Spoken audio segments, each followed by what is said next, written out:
two favorite allies. Fully loaded, we got snacks and supplies. It's time to leave this town, it's time to steal away.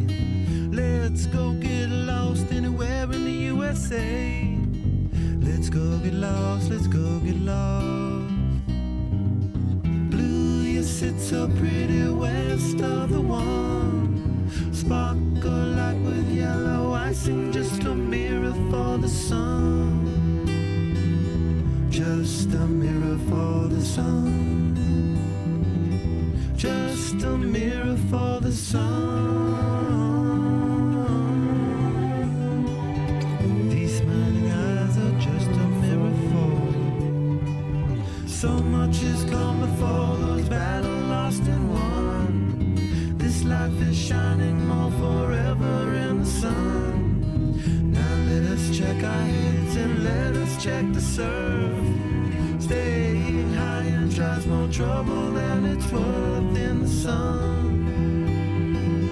Just a mirror for the sun. Just a mirror for the sun. These smiling eyes are just a mirror for.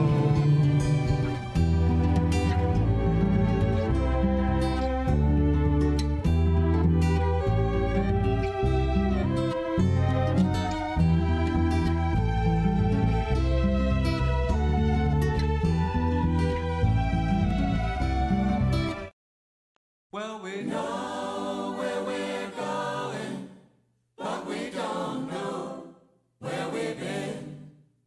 And we know what we're knowing, but we can't say what we've seen. And we're not little children, and we know what we want, and the future is certain. Give us time.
Let's all go to the lobby.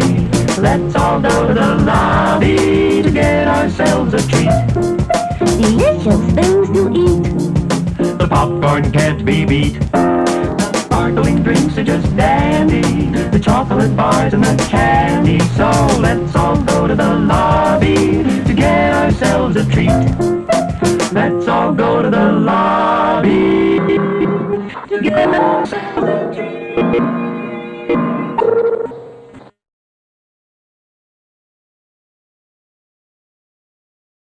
Have you watched that yet? Hey, welcome to Trailer Boys. No, this is now the third week in the row you've asked me if I've watched Fast X, and I still haven't. I've seen it. What'd you think? I thought it was great. I swear to God. Fast X was I was really disappointed or not disappointed. I mean, Fast 9 was, but it was just a soulless kind of piece of shit movie, and Fast X was a return to form. It was very much a return to we're not stupid form. Well, let's introduce our guest, Sam. This is my hey, welcome to Trailer Boys. I'm The Rock. I am Brian, who never quite shows up in those movies lately. You know, Brian's always just hanging out, about to show up, and then never shows up. Yeah. What's that about? I'm Sam. I'm from that show Whitest Kids. If you didn't know, this is the channel, the official Whitest Kids channel. And this is my brother Nate. Nate, say hello. His audio works. He's pretending it doesn't. It got me. Hello. And our special guest this week, maybe you know him from Self Suck Saturday last week. Episode went live on YouTube yesterday.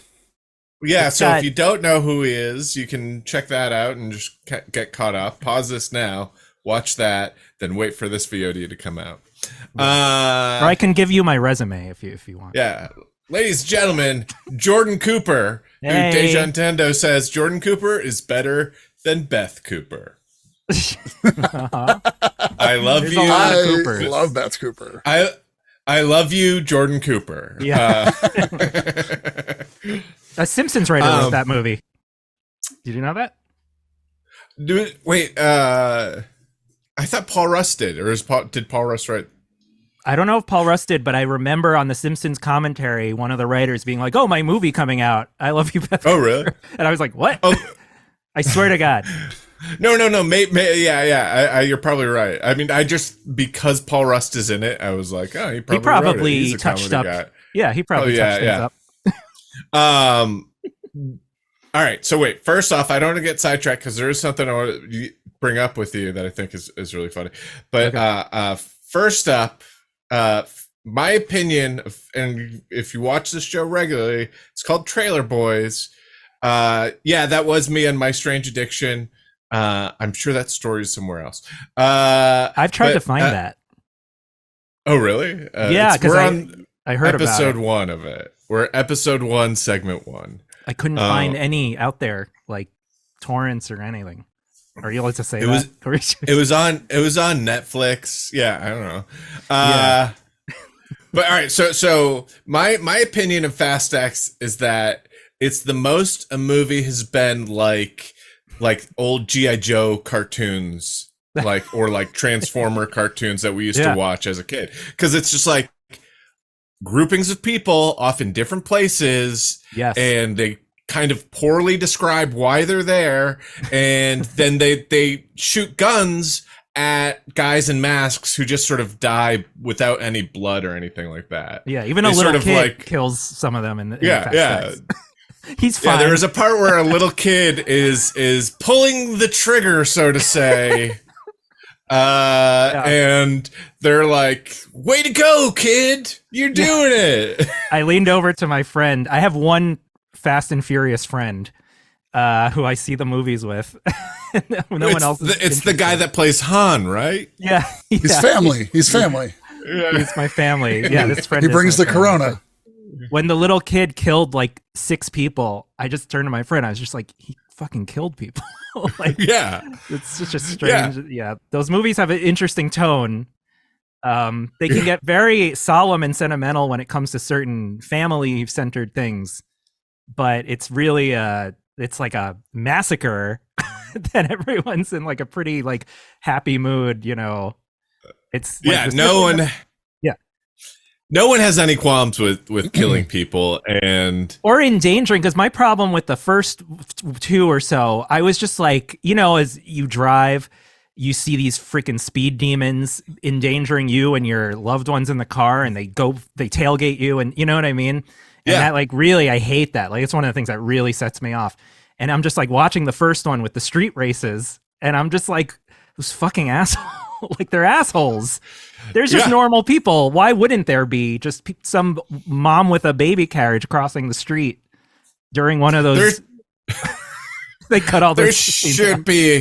There should be a part in one of them where, because like they still like they're working for this secret agency, and I think it's called The Agency. Yeah. And first draft name. Yeah. And they still work in having street races in every movie. Yeah. There should gotta be unwind. one. They gotta unwind somehow. Yeah.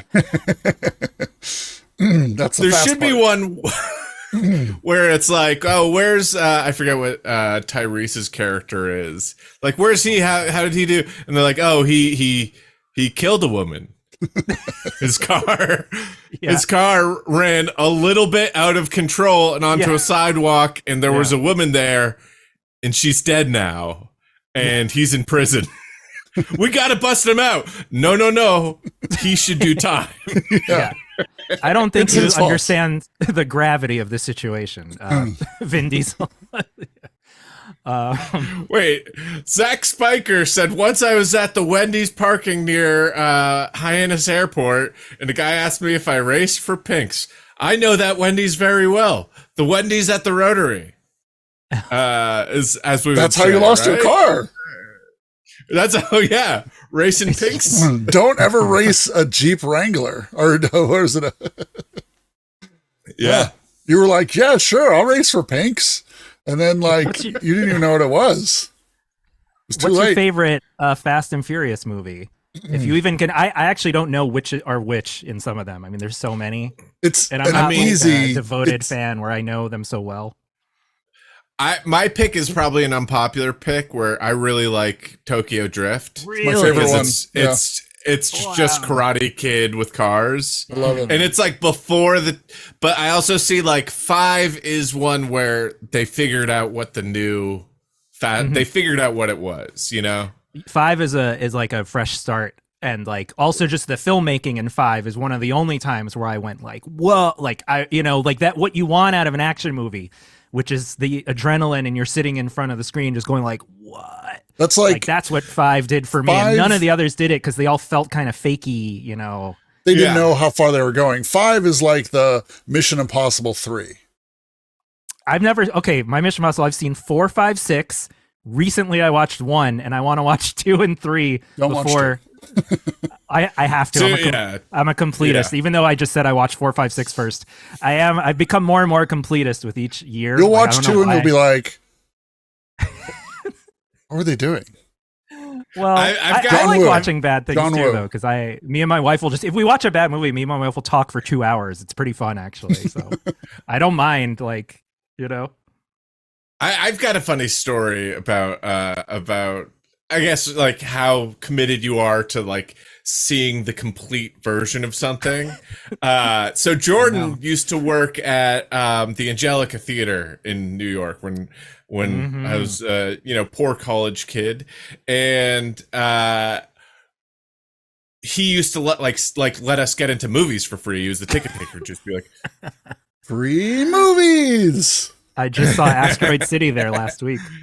Oh, it's weird going there. I really liked it. It was really funny. I just thought it was really funny, like as a comedy. Has a lot of funny lines. But that's a whole other. I will get a tangent. You keep going. But so me and a bunch of my other friends were gonna go see a movie there that Jordan was a big fan of called Ghost World. Yeah. And do you remember this? No, I remember other things with Ghost World at the Angelica, but not this specifically. But we're like, it's New York. You got to take the subways. You're, sometimes like You got to get a hot dog. You got to get a pizza. yeah. You just got You got to see a you man gotta shit cross- in the street. You got to If be someone- walking here.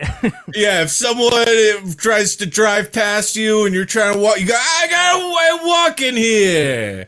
But CBG. So anyway, me and my friends were late to get there, and we missed like the beginning of the movie. And Jordan was like, "Don't go in, don't go in. You've missed the first 10 minutes." And we were like, just like stoned and like wanted to see a movie. I don't remember this at all. And you're like, it's gonna ruin the movie. Don't go in. It's already begun. And like, I went in. I was like, can we just see? And you let us in finally, but you were like, Wow. like really trying to get us to not go see the movie after missing the first 10 minutes. And I've always been like, it's okay.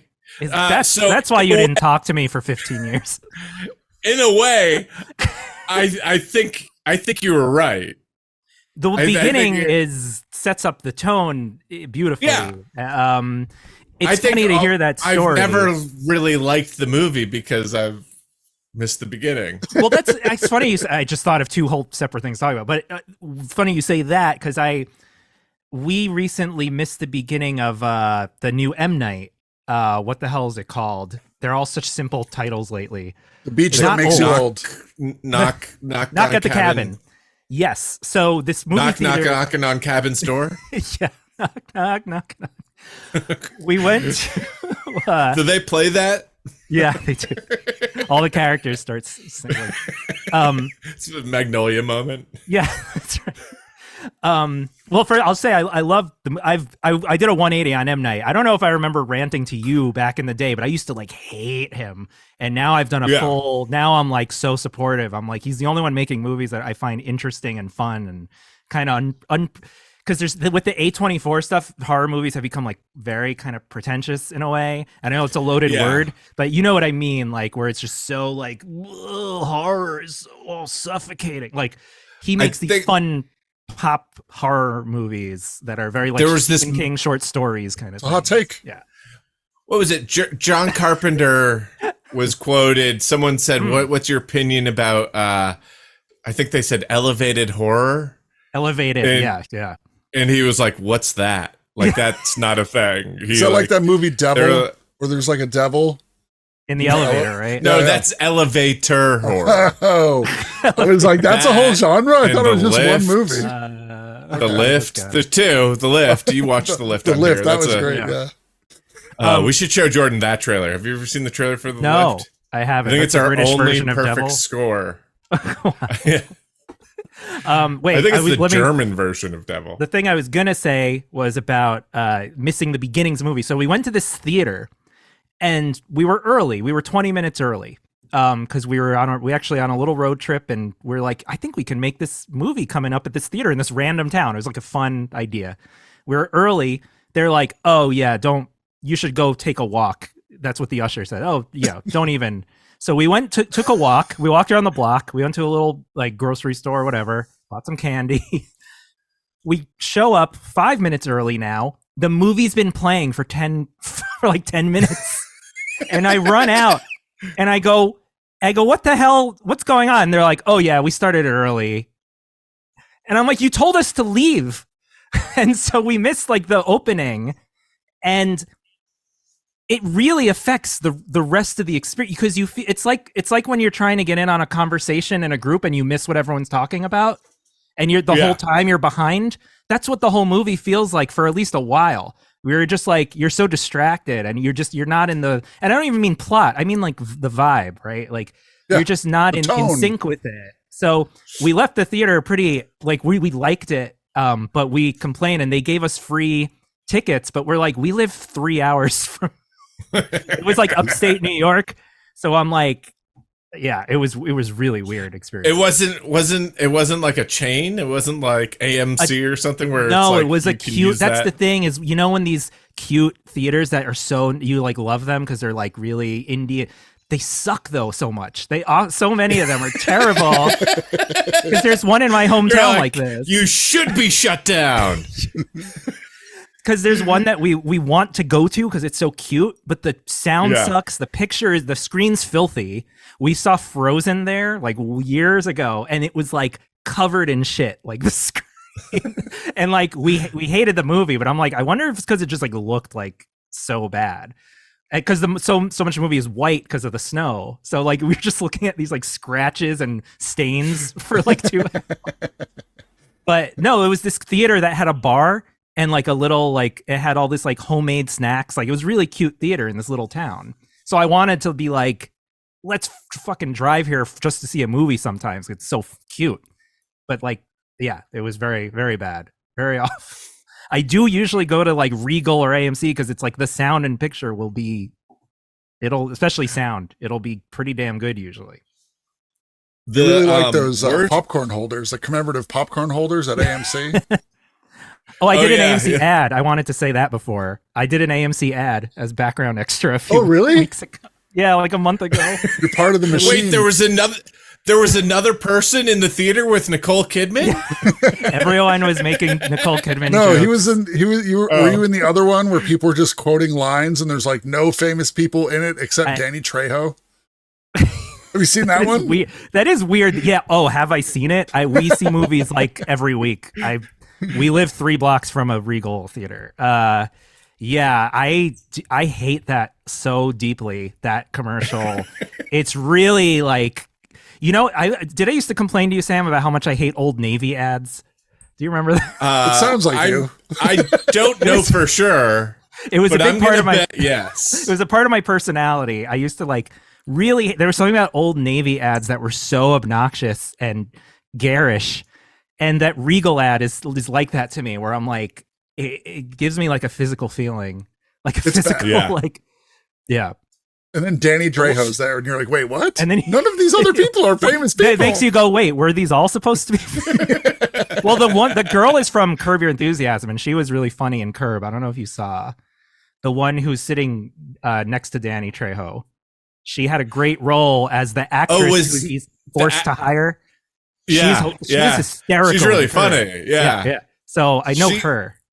I see her and stuff, yeah. But like, she's also of that level that it could be that she just got that part, you know? Yeah.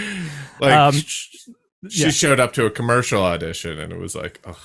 Yeah, the ad I did, so I wasn't used until the last second, which if anyone is interested in being a background actor, I say actor, you know, with we get it. But like, well, it depends on sometimes you are actually acting and sometimes you're just walking and staring blank. But no, they often don't use you all day for whatever reason. It's just whatever group you're in. Like they're like, oh, we only need people on the left side of the room, you know, or whatever. So for the AMC one, they shot like for like 8 hours without using me, and we were sitting in an adjacent theater just hanging out, and it was kind of fun to just sit in a movie theater all day.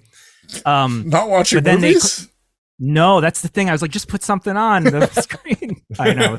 I read books when I do this. Put the 10 on. What's it called? It has 10 a different name now. The David Wayne movie, The 10?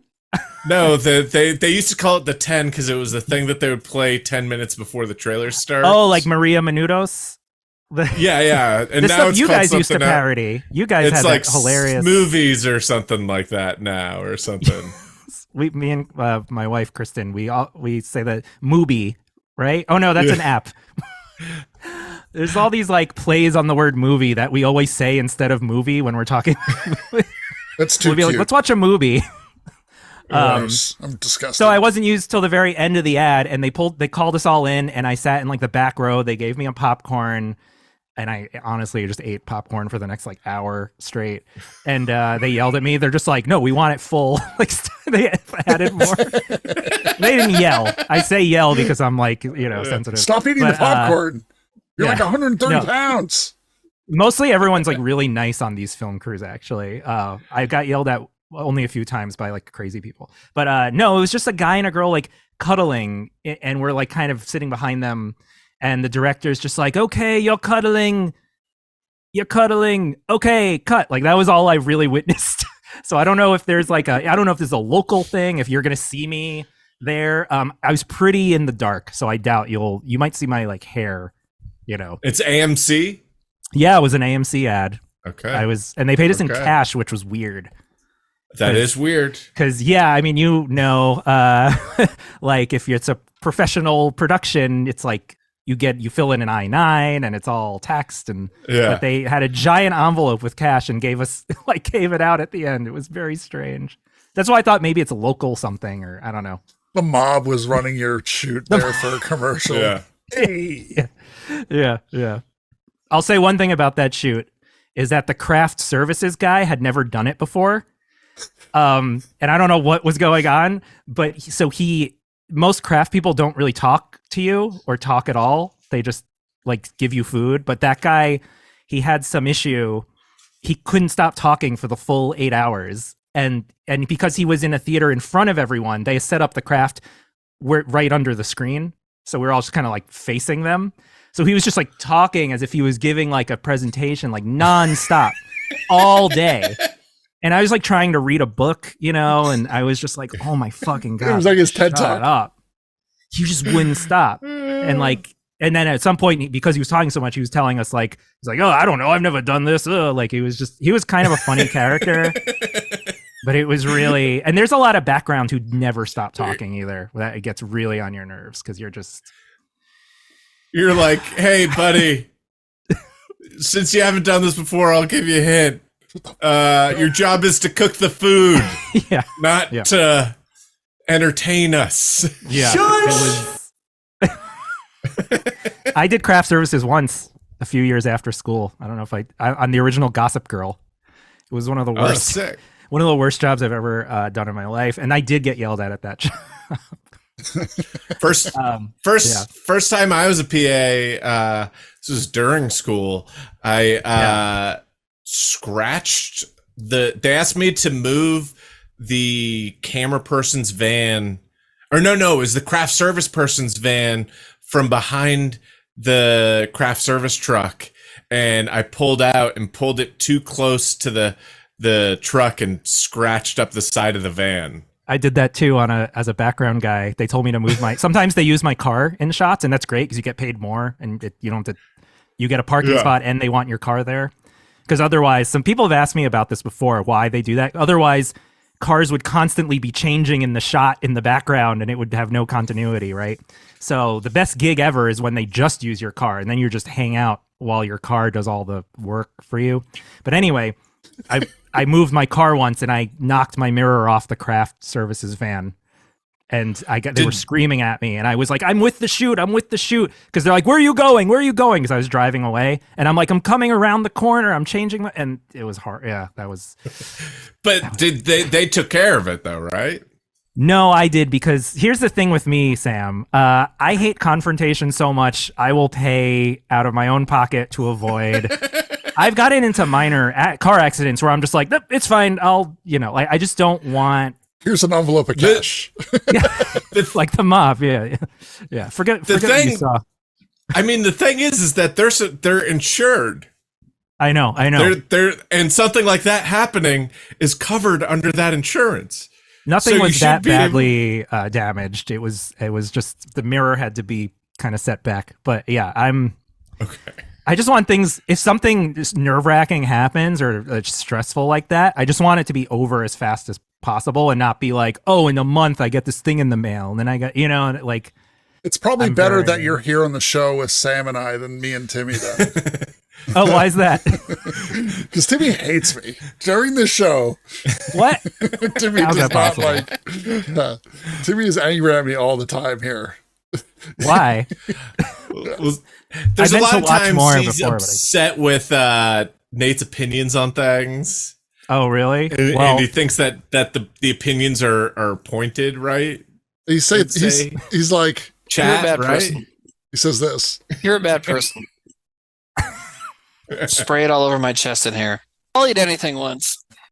2 points from To the me- slut boy. There you go. Timmy is generally just very angry. Yeah. All right. At But me we all love him specifically. here. Yeah. He yelled at We a all love him here. comment person on the self suck, and I was very uncomfortable. You were the funny thing is on the VOD that like you got like they can't hear my voice, but Sam breaks in and he's like, Timmy, I told you I was going to be on the show. Oh, and then yeah, Jordan, that was- you're physically like, and I'm Oh, like, yeah. Jordan looks so awkward right now. And you were like uncomfortable.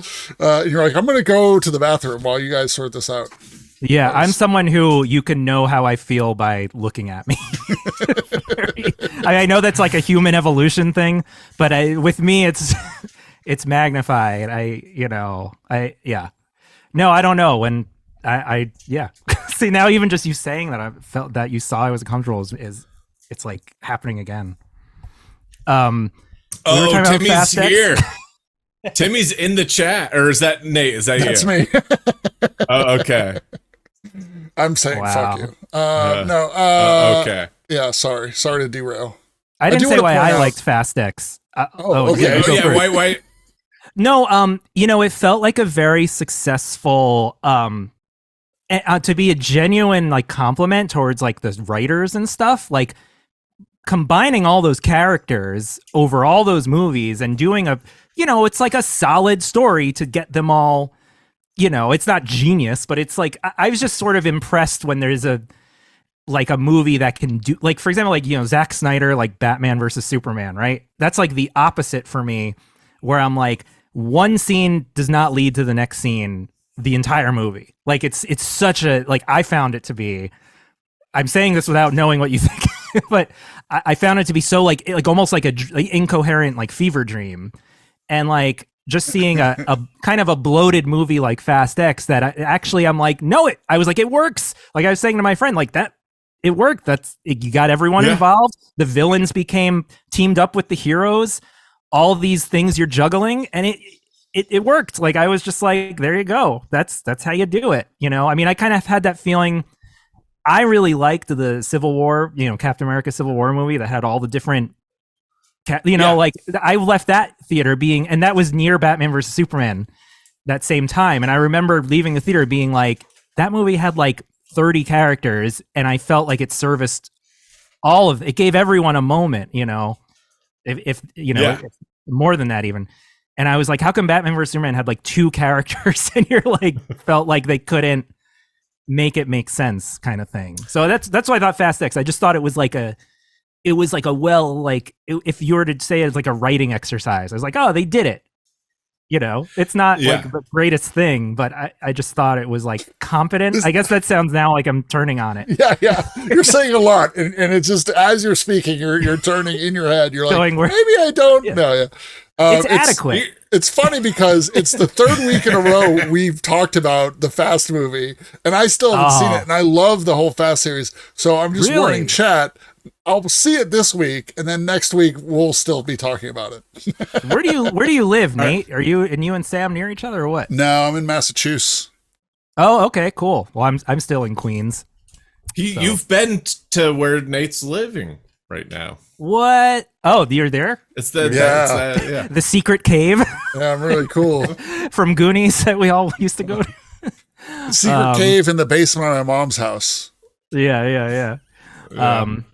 Yeah, you should see Fast X. It's fun. So here's the weird thing. I wanted to ask you this about Fast X though. My main complaint, and this is my main criticism of most movies, is I was like, oh, the CGI, like, oh, there's some ugly shit, right?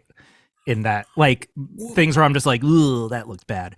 And then I read an interview with the director, and he's like, we went practical as much as we could. We rolled a 2-ton ball down the streets of Rome or whatever. And I'm like, why did it look so fake then? Like, bullshit. Yeah. You just think he's lying? I want to know if you had that same. I think he probably like went more practical, like probably for like a couple decisions was like, well, let's do that more practical. But it still was like a lot of Yeah. of CGI. Like it feels like I wonder how many stunts in that were not CGI. They probably rolled You know, like like a how giant many- green ball down the street though, and they're like, "It's practical. It counts. Technically, we're doing it."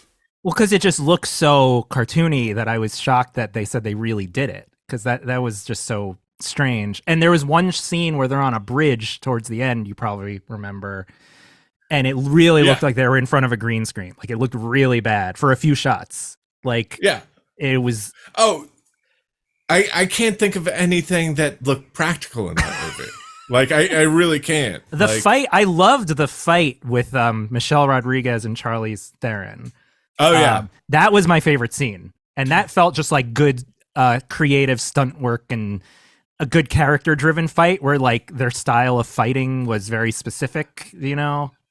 Plus, for some reason, Charlize Theron's the only person that like showed up to the movie. Like I don't know, like she's the only mean person. performance-wise or physically? Yeah, performance-wise. Yeah. Like, Oh, yeah. It seems like she's like, oh well, you're really selling this. Everyone else is like knows what movie this is. But we need to start the show, guys. Let's start. We got to explain the show. This is Trailer Boys. This isn't Fast Boys.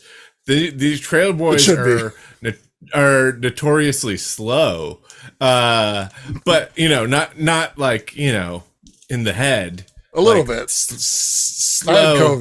I had COVID. We've got that slow hand, is what I'll say. I think my mouth moves like 10 times faster than you, both you guys, just the personality wise. It's just how I am. So this is Trailer Boys. This is a show where we watch movie trailers, and not just any movie trailers that you guys pick out that is on a theme. And you could submit to this theme by submitting to this link above us right now. And if you don't see the link above us, it's miseryloves.us.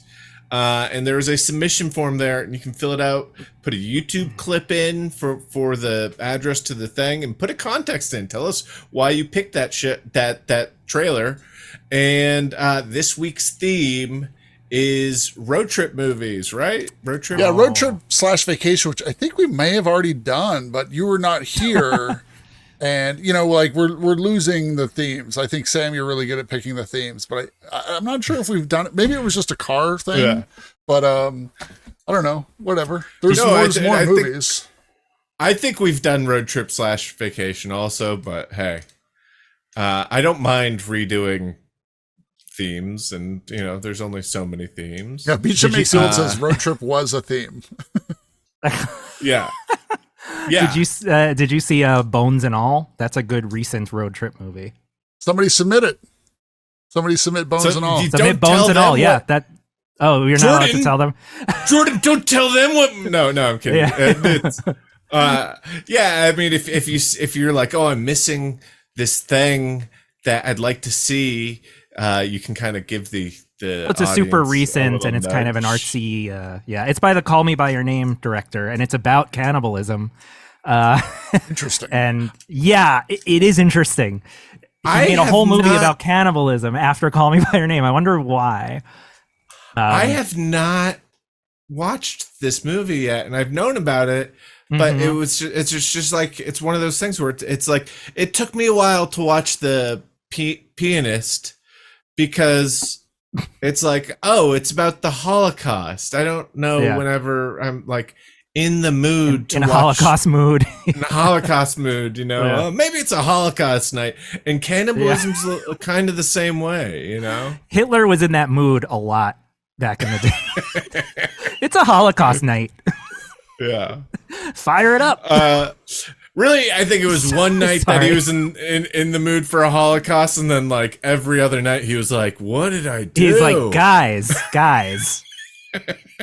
I was being rhetorical. Oh. I'm Jewish, by the way, everyone. I can say it. Yeah, Sam can't though. Yeah. Oh, we're 3%. Sam's gonna have words with my lawyers, with my people, with my accountants, 3%? my lawyers. We're 3% Ashkenazi. It's okay. Oh wait, you want to know what I am? Because I did 23andMe. I wanted a surprise. I wanted something where I'm like, I didn't know that about myself. 99.9% Ashkenazi. Can you for real? And I was very disappointed. And what was that 1% though? Was it something totally? It was like outlandish? England, Ireland, kind of like just right near there. It was 1% Genghis Khan. Yeah. You should see my old family photos. My grandma with Genghis Khan. Yeah. So about Bones and all. You were saying you didn't want to. You've never been in the mood for the the subject. Well, it's I can tell you what it's like. I mean, I can see you liking it. I liked it. I didn't love it, but it's like a vibey, atmospheric road trip kind of artsy horror movie. Well, it's interesting. Save it for if that sorry. Tell somebody submitted. Save the conversation. I saw Diet Aubrey Plaza said it was horrible, so I want to. Do you guys want to see the winner from last week, and then we'll explain how it works? Yes. Right. And this is a tech test for those of you that are just joining us. I know there's a couple people out there that are like, I'm going to finally be able to see my first Trailer Boys live. So what we'll do is we'll show you what won last week. And I think this one, it's not the movie that wins. The trailer I thought was good as a trailer. So this worked. So you're like grading trailers and you're not really taking the... Okay, because that's what I watched some of an episode today. Bad trailers and some bad movies have great trailers. Yeah. So here we go. This is the winner last week, and again, it's more of a tech test. And last week the theme was terrorists / hostages. Oh, that's good. And audio's working, right, Chad? I hear. Yeah, it's good for me. I mean, you weren't asking me. Sorry. Testing. Or you can hear. 22 million phones. A billion connections a day. I believe in you, man. Big Q, be reasonable. I'm a gangster. I don't gotta be reasonable. Hello, Big Q.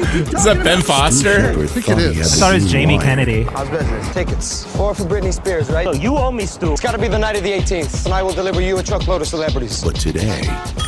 That's the guy that played Jim Biederman on Michael Have Issues. Don't even think about leaving that booth. Wrong number, pal. I'm aiming at you right now. Can you feel it? That's like two deep Did you call me cuts, Stu? Sam. Who is this? Someone who enjoys watching. I understood it, but I'm a freaking nerd. With a handheld tactical scope. You mean like a rifle? At this range, the exit wound. You mean like a rifle? A small tangerine. This is the Schumacher movie, right? Find out. Yeah. I've been wanting to see it. Oh my God! You shot him. Look at all of the people, Stu. He's the shooter. I've seen him. It wasn't me. It's a good mid movie. Was that Taraji P Henson? What did I do to deserve this? How I mean? If you have to ask, then you're not ready to know yet. No. No, it really did look like it. Raise your hand. Yeah. Where's the gun? You see a gun? I want to see you talk to when you're what? And I didn't shoot anybody. I just want to hear your side of it. That's all. I will kill you. Oh my God, as far as I just watched The Shield. And he I'm in this position because really you got a gun. steals that show. Stu, don't you get the game yet? Love this like under chin goatee. That's just a sign of the times. Hang up. Stu hasn't been totally honest with you. I had that. His wife looks very angry. He said he wasn't married. Leave her out of this. I have your wife here with me. This I recently got into The Color of Money, and Forrest Whitaker pops up in it, and is That's on my great in list. the I've been scene. wanting to see that. I want to see both it's of great. them. Yeah, it's watch a sequel, right? It's do or die time. I want to It's see in. it. Hold your fire. They're based on books. Fuck, now I gotta read the books too. If you'd like to make a call, please hang up. So I really like that. It didn't give away anything. I mean, obviously it sets it up, but it doesn't give away like the ending, which a lot of these have been doing. Don't that tell are me. longer. The pacing is Yeah, really that's good. weird. And then it kind of, should happen. So you're getting all the tension there without the ending. So I enjoyed this. Paneo says Jared Leto has an uncredited role in this. Fun. We'll have to watch Who's it. he play? He's that girl that you thought was Taraji P Henson. yeah, Taraji. P. Henson. Do you have coming attractions? Yes, I do. By the way, I wore a movie shirt. Do you know what it is? Can you see? Winkies. Winkies? Winkies. Do you know what this is? I like obscure movie shirts where it doesn't say the name of the thing. Or Is TV that Mulholland Drive? Yeah, we saw that together, right? At IFC? Yeah. I wore it. Well, honestly, it's one of the only movie shirts I really have. But I was like, oh, that's perfect. It's a movie I saw with Sam. My first David Lynch movie ever. And now he's like my favorite. Yeah, and now he's my favorite director. So that was like a seminal moment for me. Though it didn't sink in until I watched Twin Peaks, and that's when I really got obsessed with him. Where do you put especially Lost because you see the ones. You see the ones he did. Oh, where would you say? Where do I put it? Lost Highway, Mulholland Drive. Mulholland Drive, but every time I see like it's with all those, every time I see them, more and more you get in sync with it, you know. But Mulholland Drive has so many knockout scenes. That's almost what it is. It's like different scenes that. Do you remember, Sam? I wanted to ask when we saw that at IFC, the opening scene with the jump scare. Yeah, a woman screamed her head off behind us. Do you remember that? Because it's one of my favorite movie theater memories. I love that. I love when that happens. Because a woman on the other end of the theater, a few rows behind us, went like, ah! Like it was like a horror movie scream. She was so scared. It was incredible. Wait, maybe we didn't see it together because I thought I saw it. I thought I saw it at the Angelica. And this is why. And I didn't let you in. Yeah. No. This is why I thought I'm pretty sure I saw it at the Angelica because you remember how the Angelica is like pretty close because the theaters are underground. It's pretty close to a subway line. Subway nonstop. I know. So you hear the subway. I thought that was part of the movie. I thought that was like. Maybe we saw it at Angelica together then. Maybe I'm mixing up the IFC thing. I might be mixing that up with Inland Empire, which I saw at IFC. Because I do think I saw it with you. Yeah. Yeah. No, I remember after school going. Someone's. I think it was your idea because I didn't really know David Lynch at all, which is weird because everyone in class kept telling me my stuff reminded them of David at film Lynch. School. Yeah.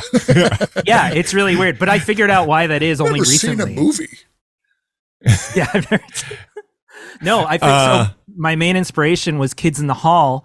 Bruce McCullough made all these surreal David Lynchian films because he loved David Lynch, and that's what I was emulating. So everyone thought I was emulating David Lynch, and I didn't even realize Yeah, we're gonna get Jordan on a mid hunt sometime. Yeah, definitely. All right, you guys ready for the trailer? Oh my god! Let me hit the. You can put it in whenever. Is there a pre-trailer trailer? I don't know. I'm asking chat something. Holy fucking shit. I will tell you, I've never seen anything like it. Holy fucking shit. Is the craziest I think I've ever seen. Everything okay? $11 million? What are you gonna do? Get a Ferrari? What the fuck? Oh, language. The baby's here. Oh, the baby's here. Yo, what up, everybody? Roaring Kitty here. I'm gonna pick a stock and talk about why I think it's interesting, and that stock is GameStop. I love this guy. Retail traders have hooked into GameStop. I think they think it's a good investment.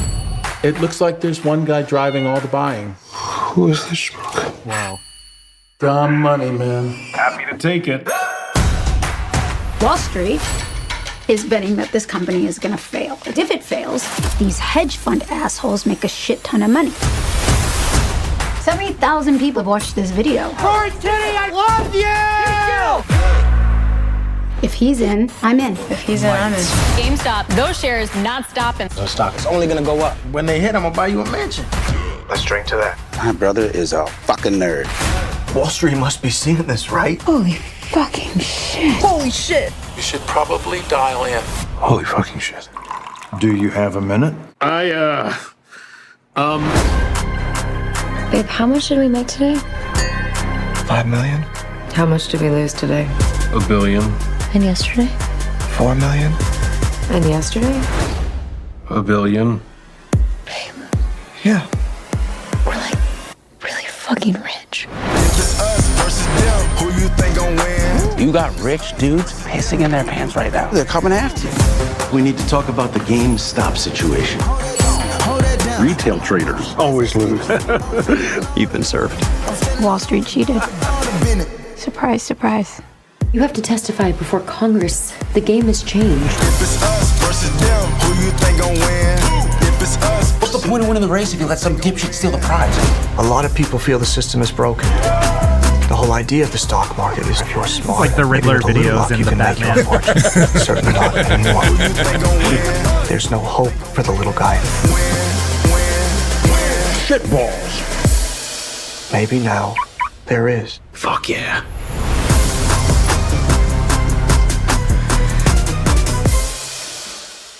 Is that a road trip, or am I confusing something? No. These are I find coming attractions like that. Trailers that have just dropped, and okay, it's like a segment. So that's a trailer that like came out today. Yeah. Oh, cool. Pete Davidson's casting is pretty good because he's as close to like a New England suburban masshole as you can get for being He's in New Fast York. X. Yeah. Oh, spoilers! Spoilers! It was. I was shocked. It is a spoiler. I'm sorry. Because I mean that's as much as a twist you get in those movies is that this actor's in it. That you're right, actually. I don't know.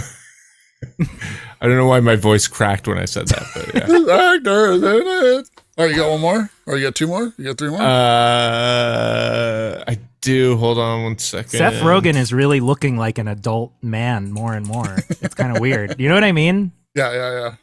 Like you put that like youthful... a pair of khakis on him and shit, and you're like, okay, Mr. Rogen.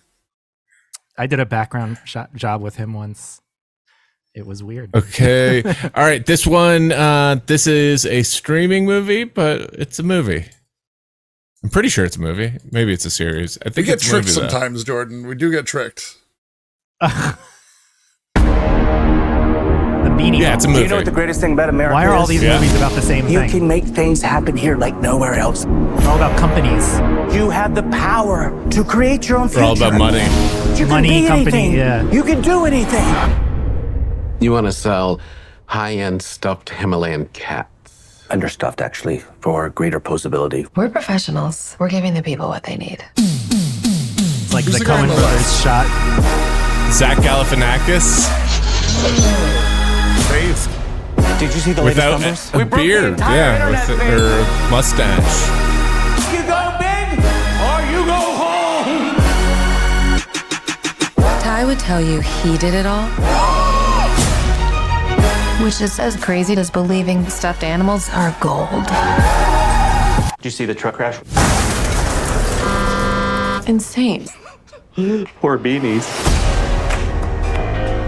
This has always been my company. Company we created together. Virtual insanity about dramatic. Beanie Babies. My and salary's not been a- reduced 75%. Yeah, I'm just Not doing a what's virtual necessary. thing. You know, running the real, actual business over here.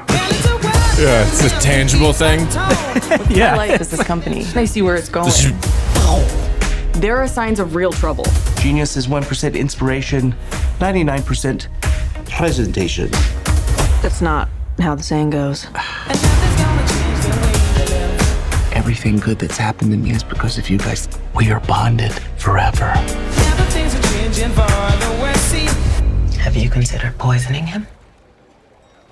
Countless times. That shot was in the other trailer.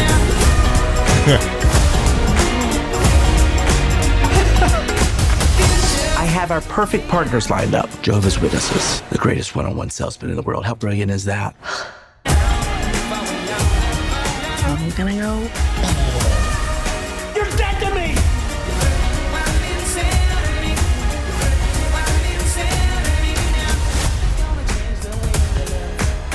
I only want to speak to Oprah Winfrey. Has she reached out?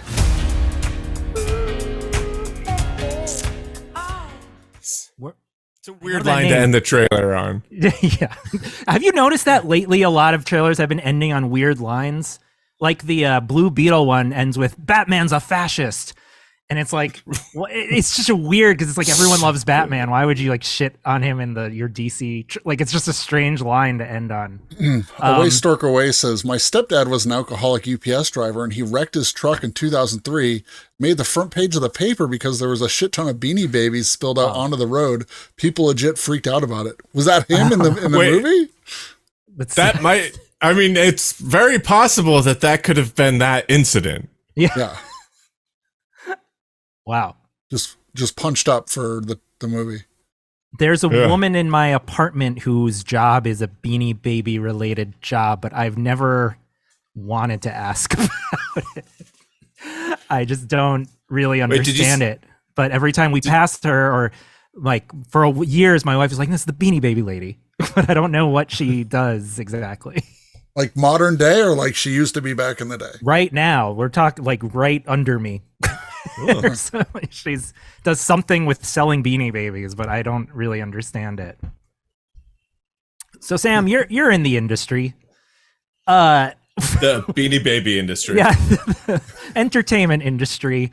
Do you have a theory of why all these movies are this like coming out that are so similar about these companies and the rise and falls and Tetris, Air? It's a thing. Tetris, Air, even Super Mario Brothers. Blackberry.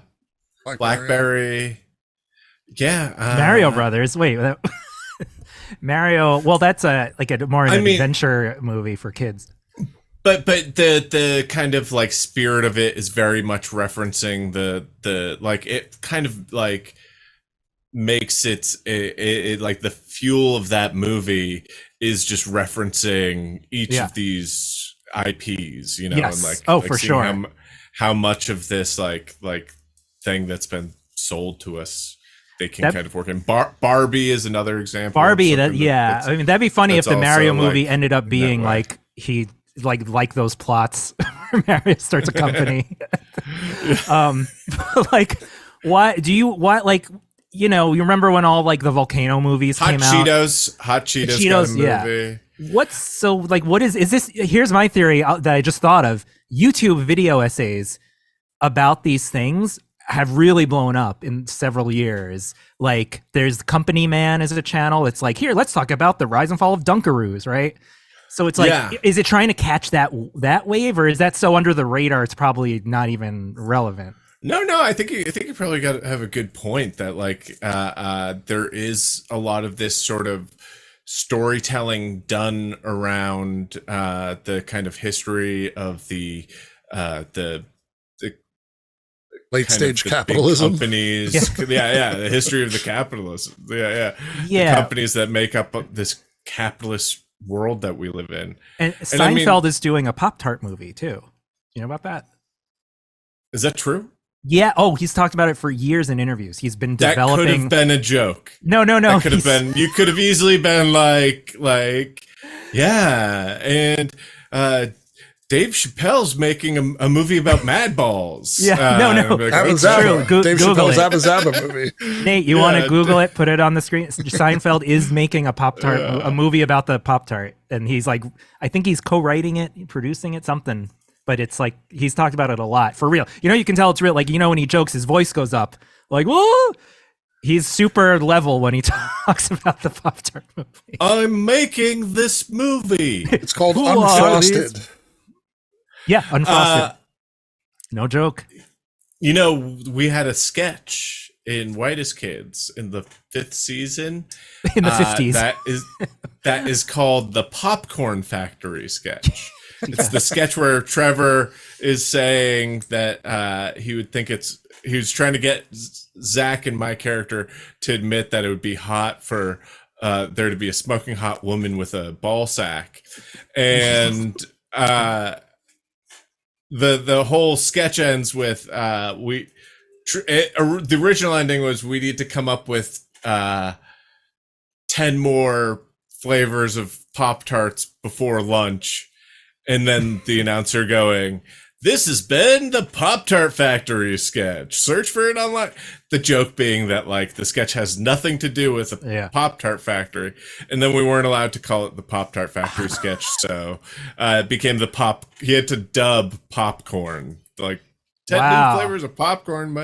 This is the Popcorn Factory sketch. Yeah, and it was funny because we thought that was really funny, but then you'd look at the schedule, and every time you'd see like the Pop-Tart Factory sketch on the schedule, you'd be like, "What is that?" That is funny because popcorn, it's like farm. It's not a factory. It's like a farm food. Yeah. Whereas Pop-Tarts are in a factory, so it adds another layer. Flavor and bag it, That's popcorn true. Yeah, farm. that's done it out. The popcorn farm. Yeah. We don't make corn. We make popcorn here. We grow popcorn.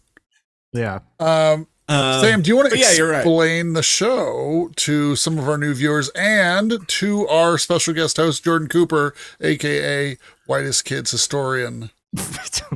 All right, so we have this list of movies that you guys have submitted on our theme. It's a live list, so if you still want to submit, you still can. The link's above. I mean, I don't know what movie you'd want to submit, like maybe Bones and All, but it is our theme is road trip / vacations, and you guys submit lists or submit movies, and we watch them, and then we all vote on them. The three of us individually vote on them. We give it either a score of 0, 1, or 2, and then you in the audience can, by typing in a chat, by typing 2 for yes and 1 for no. That's how we're doing it, right? Correct. 2 for yes and 1 for no. The higher score, the better for you guys. If you type that in, we then get a percentage of how many of you voted yes. The top, like 75 to 100%, 75 to 99% is 3 points, 100% is 4 points, 50 to 25% yes is 1 point. Wait, did I skip? Why did you start at the weirdest 75, spot? 75 to 50 is 2 points. And 25 to 0 is 0 points. So now that I've confused all of you, that's how the show works. Do you want to see what the leaderboard looks like now? Yeah, let's check out the leaderboard.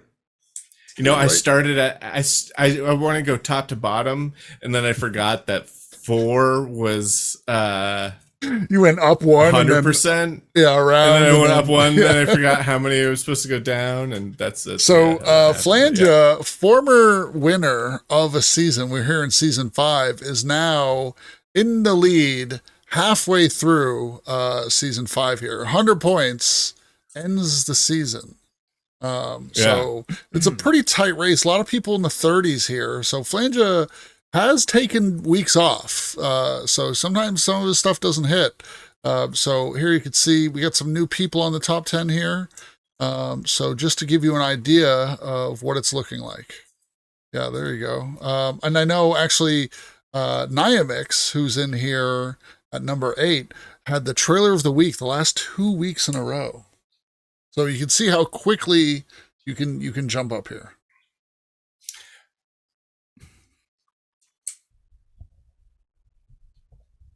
Baby Babar, good point, but I will say that it's more than a quarter of the vote.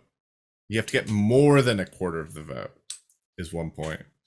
More than 2/4 of the vote is 2 points. More than is the idea of who's picking the trailers that everyone likes the most? Is that what you mean by winning or whatever? Well, so we go through, we lost. do the points for every round, and then at the end of the show, we take the top whatever, and then that's when people choose which one is their favorite. So the points are individual, but then we get like some bonus points for the trailer of the night, because sometimes, you're like, this is the best thing I've seen.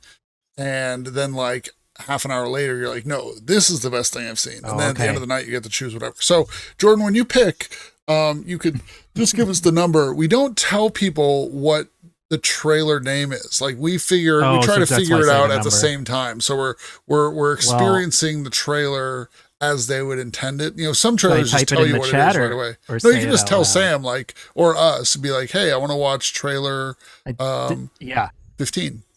I definitely want to see 17. All right, we should start off with 17. Oh shit! 1 second.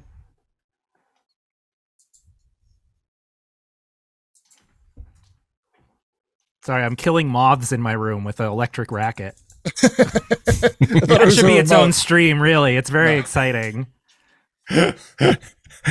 That would be great if at the beginning of the stream you had a container filled with moths. Yeah, that's what it feels like in my fucking apartment the past few weeks, to be honest. No, That's why I not have collected the live ones, and you let him Yeah. loose, and then you're like, let's see if I can get them all. Wait, I have to dump this dead moth into the toilet. All right, well, you should do that. This is why you guys had me on. Yeah, we'll go over. We have a lot of subs and donos. Let's see. Do you want to read those, Sam, or do you want me to do it? No, I want you to do it. Okay. Please. I don't have it up. You're like, we have a lot of them. All right, hold on. Mine is like showing me like one at a time. So I just need to adjust. Okay. So for our people, our Cinzy87 has subscribed with Prime. That was earlier today when we weren't even rocking it. Rock with Rockwell has resubscribed. Micromegas has resubscribed. You're Dead by Me has resubscribed. World's Worst Boy has resubscribed. Pop-Tart has resubscribed and said, I love you, Trailer Boys, especially you, Nate. Hey! Pop-Tart is the one who scripted the mid-hunting bot, which is great. That's what made me think of the Pop-Tart movie, is that person. Muncher has resubscribed. Blackbird Flu has resubscribed. Zach Spiker resubscribed. Girl Kinda Gray resubscribed. Goddard6410 subscribed for the first time. Thank you very much. Live at Work, let's say. Live at Work gifted 2 subs. Great Noir has resubscribed. Hug Nice Man 69 has resubscribed. Speedpunk has resubscribed. VR Spin has resubscribed. Belzo gifted 2 subs. Primer B Witch, aka Prime Wib Witch, has resubscribed. And we're up to current, I think. Thank you very much, everybody. Oh, that's cool. Yeah. The smell of burning moths is fucking disgusting, by the way. I don't know if you know. It's not pleasant. You've never been? Dark we have a moth Bastard, infestation, and it's horrible.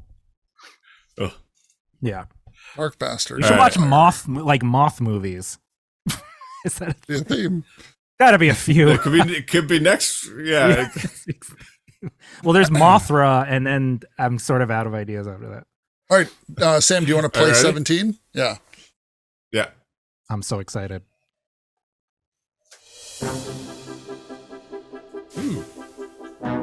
So excited for our first Christmas in the new house.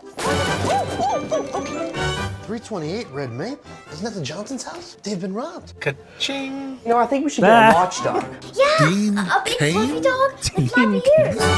Promise me you will not buy a dog before we have had a chance to talk about it. I promise. Is that the bad girl from Clueless? Well, today's your lucky day. We got some of the most highly profiled dogs. Family dogs. Hey, pick me over Great here. sound. Good dogs. Pick me, I'm cute. Gang dogs. Hey, on me. Well, I'm looking for a family dog. How about that one? Used to be a police dog. Now that's a guard So dog. sad. You want to come home with me? Does a dog pee on a fire hydrant? Look what I got. Bottoms up. Cut it out, that's disgusting. No, it's fine. I don't mind. He is the ultimate watchdog, the most toughest dog around. What is it doing there? After the holidays, we'll invest in a real watchdog. Here's a question.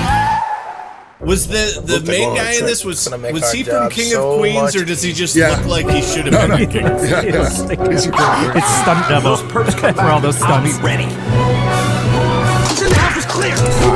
Burglars? What? I wasn't expecting burglars to try to break in. Mom, do you think Juicy's gonna be okay home alone? Get him. Home Alone? Like that movie? Risky Business? There's gonna be a picture of me on the internet, isn't there? Dog knows about the internet.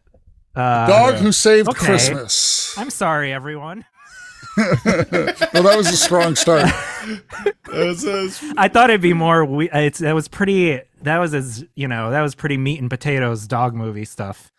Don't apologize to these people. Yeah.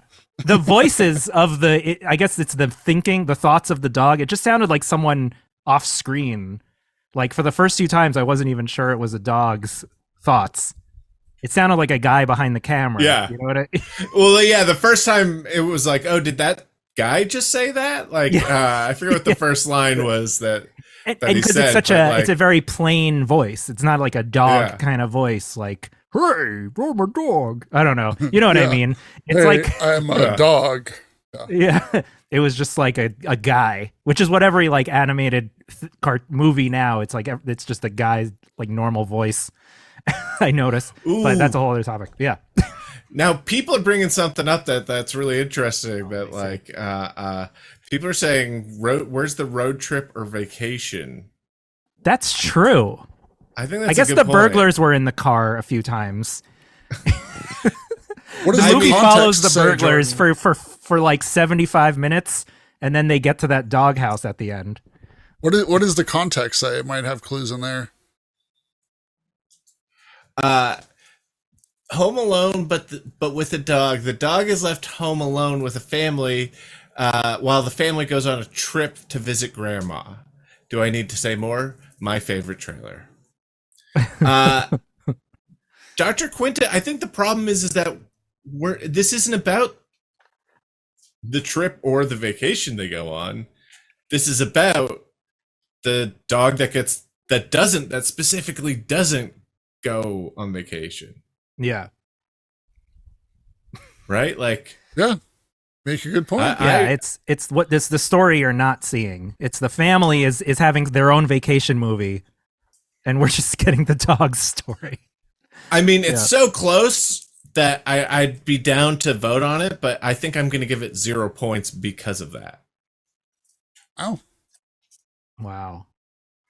You know what? Me personally, vote your heart, though, you know? Vote your heart. We do say that. Vote your heart. Vote your heart. Sam does make a compelling argument, though. Is that the voting criteria? Is if it it's like if you picked it correctly to match the theme? Because isn't that like someone else's fault, not the movie's fault? Voting criteria. No, they submitted it. They submitted it. I see. Yeah, rule number one is to watch your own trailer. So if you're like watching like a Transformers trailer, like this isn't a horror movie, 0. What a shitty trailer. That's exactly what happened to I Love You, Beth Cooper, that got reviewed so poorly. Is people were like, I thought this would be like super bad, 0 stars, and you're like, that's on you because you thought this was something else. It's infuriating to me.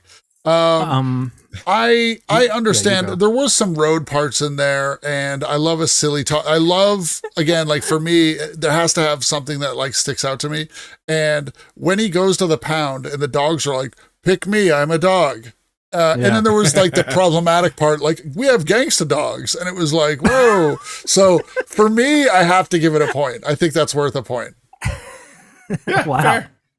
Okay. So Jordan, I'm gonna give it 0 because if there's gonna be me and Sam talked about this last week. If there's gonna be talking dog movies, I want a little more absurdity, and it was just so bland. It's the blandness, and the Bad to the Bone. Oh, come on. Bad to the Bone song in the trailer. They got to do better than that. How about Who Let the Dogs Out? How about something? Yeah. All right. Well, you know what? Chat, there you go. It's going to be a harsh. And the badly recorded sound, that bothers me. Okay. So it got 1 point from chat. And I gave it 1 point, but because we're triumvirate here to equalize the points, we -1 when we have to. So that's. But we don't -1 to bring it down to 0. Okay. Okay, so that's 2 points going to the dog who saved surprised Christmas. I'm surprised by my score. I mean, I'm pretty positive. Dr. Quinta. Dr. Quinta. All right, my turn. You guys ready? Oh yeah. Is this okay? It's going into it.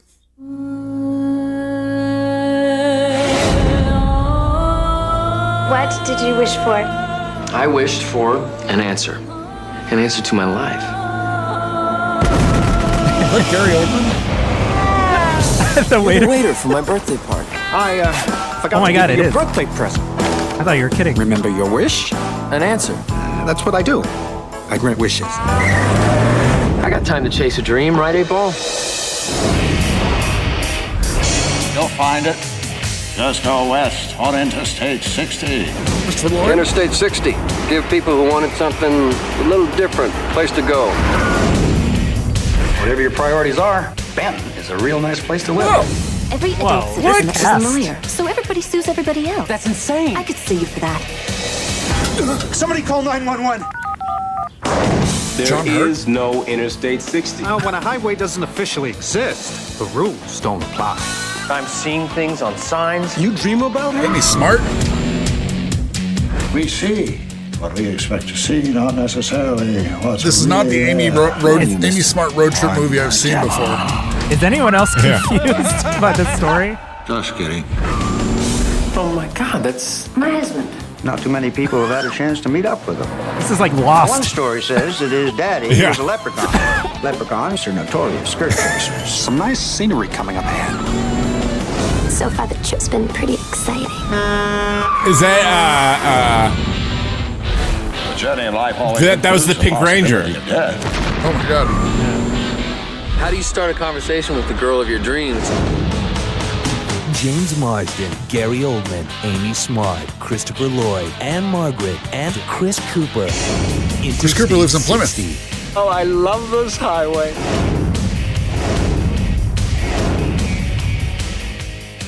Wow. I have to say, I'm very confused. Did you what's the elevator pitch of that movie? Can you tell me this? Was it a guy who doesn't know what he's gonna do for his life, and he goes on a road trip, and a magical highway that's not real? He picks up someone that that was like a leprechaun who makes it that every town he goes into is focused around a specific career that he could go into. Oh, I didn't pick that part up. Wow, I missed the career thing. Yeah. Was that because there was a town full of lawyers? That's what I thought. That interesting. With the bucket on his head. I find the funny thing is, like, this is prime mid-hunt. This is like why we do the show in the Mid-Hunter show in the midweek, because this is a movie with a ton of known actors that I don't think anyone has seen or remembers. You know, that's crazy when that happens. It's so weird. Somebody submit this to the Mid-Hunt because it's definitely. All right, but it was directed by Bob Gale. Whoa. Who wrote Back to the Future. I could see that. It's kind of like, Nothing But Trouble after Ghostbusters. This is like Nothing But Trouble after Back to the Future, where it's like the same kind of spark is there, but it's completely a mess, Though I haven't seen it, I would watch this movie. Is that something you decide to, like, would you watch the movie? Yeah, we do. I guess that's sort of what the two would be, right? Well, that's kind of like, if the trailer does what it's supposed to do and you're like, I want to watch this, sometimes I'll make that a criteria for it. This seems like a really bad movie to watch if you're sick, because it seems like so confusing. Yeah. Where you're just like, wait, there's a painting of him there? What? This is the type of movie, though, that I would like pray that there is. They don't really do it anymore, but like some kind of behind the scenes making a featurette or like some kind of documentary about what happened during this movie. Because sometimes a bad movie has like an amazing featurette, and you're like, well, that's why that movie sucks. Oh yeah. It did come out in 2002, so that's like prime DVD time, like it's like a year after Ghost World. With like Bob Gale, I bet there is like an unnecessary amount of special features on it, and the the description is Neil Oliver, a very confused. This is the IMDb description, not the context. The context. Neil Oliver, a confused young man and an artist, takes a journey of a lifetime on a highway I-60 that doesn't exist on any maps, going to the places he never heard of, searching for an answer and his dream girl. Wow, it's very existential. Do you see In the Mouth of Madness? That looks kind of like a family version of In the Mouth of Madness. It's made $8,500 at the box office. Oh, whoa! Wow. That's like worse than Brain Candy. We saw Brain Candy in theaters. Yeah. I saw it twice in theaters. So a lot of the percentage of the profits is me. is watching this stream. Yeah. Or is hosting the stream. Wait, I'm giving that Michael 2 J. points Fox? because it was weird.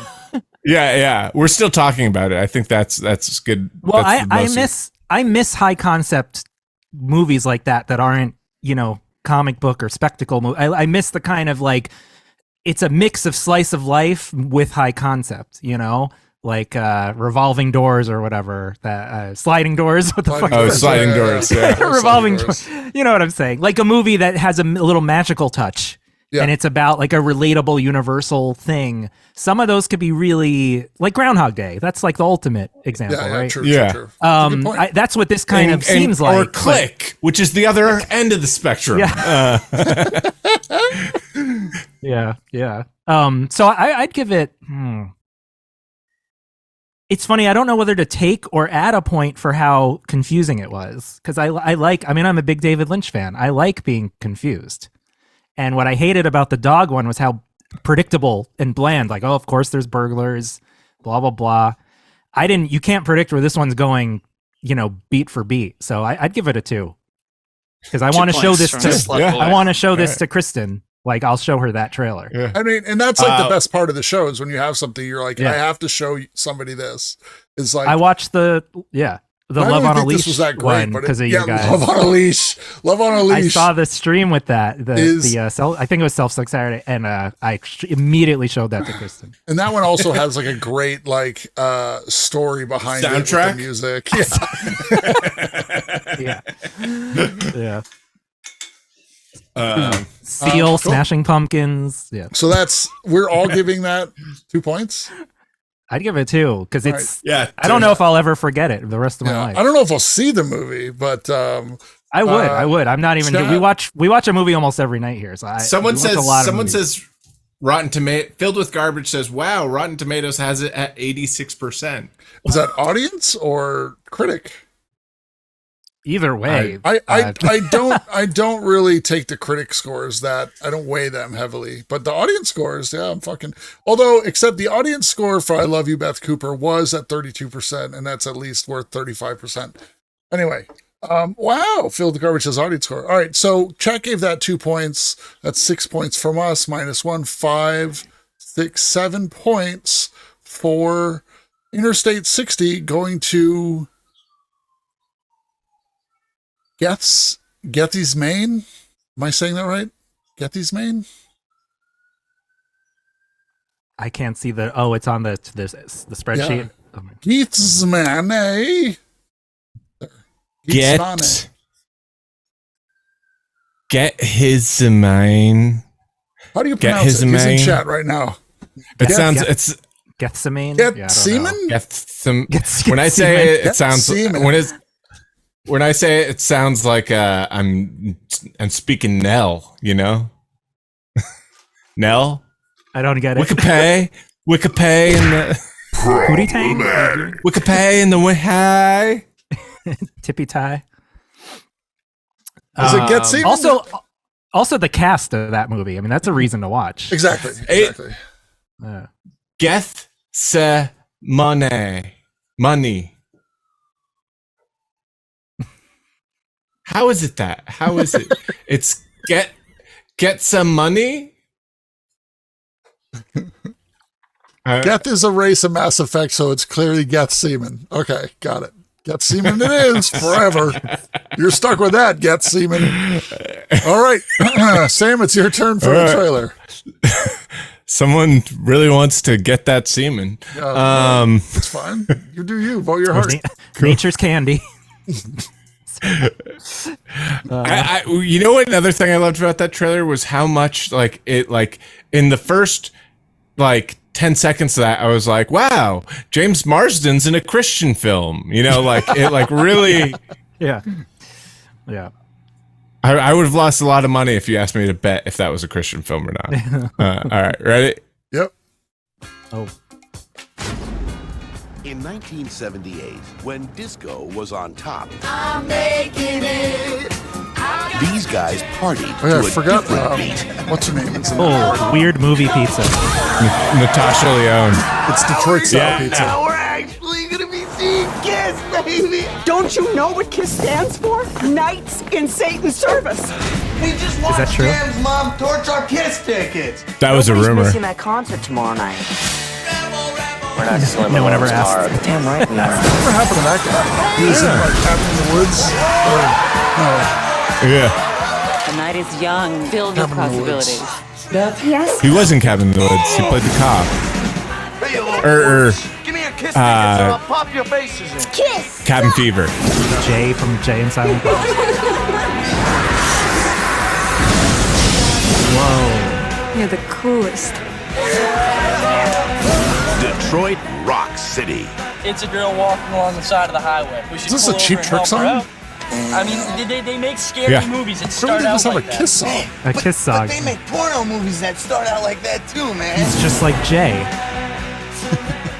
That's so weird. You think that's the idea? Problematic. To Have you make him like Jason Mewes? Yeah. His intonations, everything was very, very similar. Have you seen Detroit Rock City? Yeah. I've never seen it. I genuinely love that movie. It's- I think it's great. It's a fun one.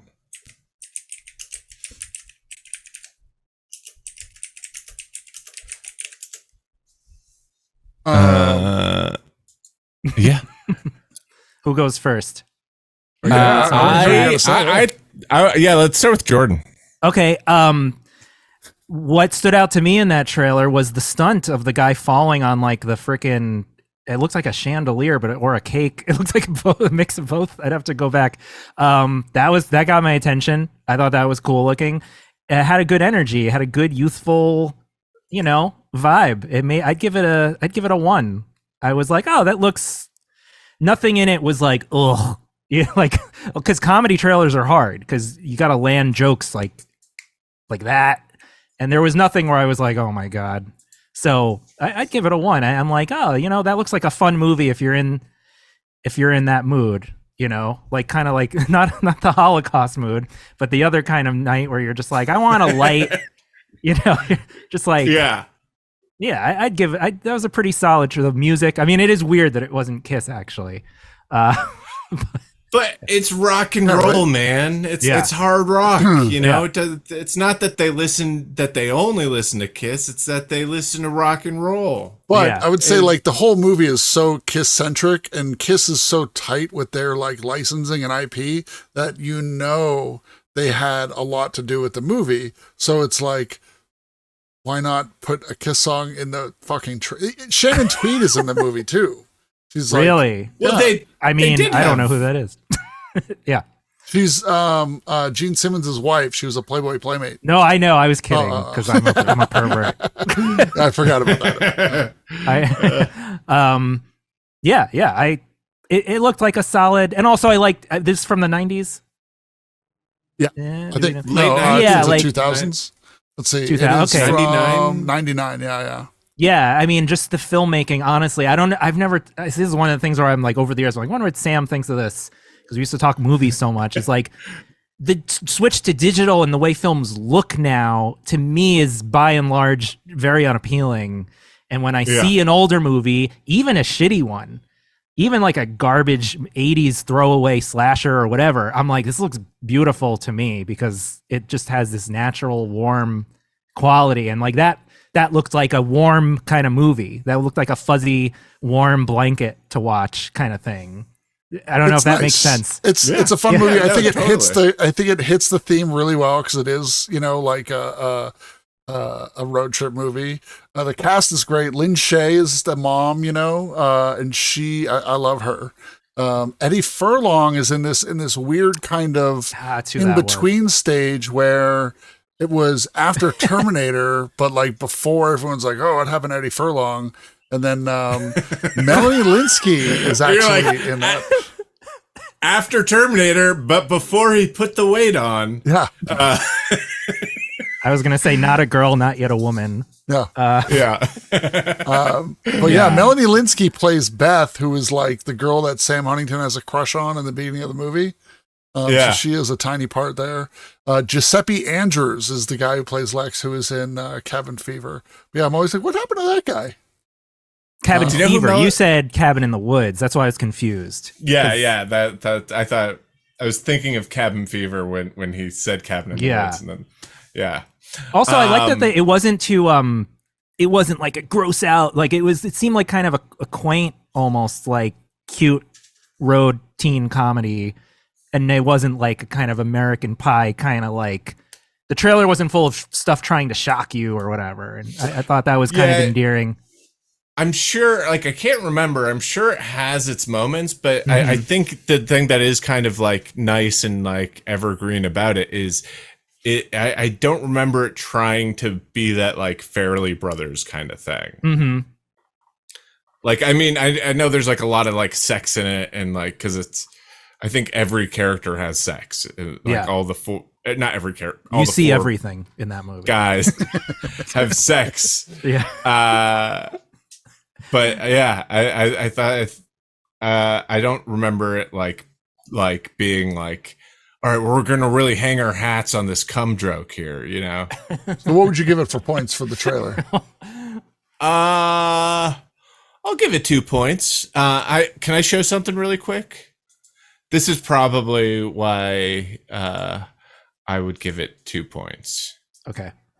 And this has nothing to do with the trailer or the person submitting the trailer. Great. Ready? Yeah. Yep.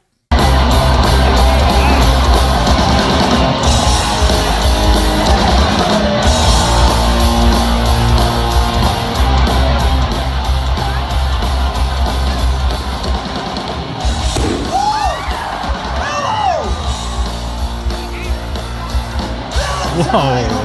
No. Damn.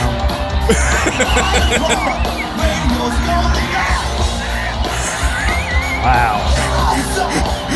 He did not stop. I can't tell if that's bravery or autopilot. Like, is he just on autopilot? Is he dead inside, or is he just an amazing musician? He really shrugged it off. Yeah, he was somewhere else. He just like is like, I'm not even paying attention. Holy shit. Does that mean that's a wig, or what does that even imply? Like, how is that possible? I would say wig. Yeah. So Sam, I think you said 2. Jordan, you said 1. 2, yeah. 1, yeah. I mean, it didn't blow my socks off. But that's fine. And then Chat gave it 3, so it's 4 points from us, 3 points from Chat, 7 points for Detroit Rock City. Sam, who gets them? Who gets them? Diet Aubrey Plaza. DAP. All right, Jordan, it's back to you. Oh, okay. I gotta look. I'm not ready. Let me see. Trying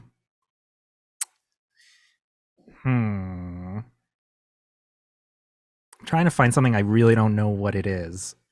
You don't have the years here, right?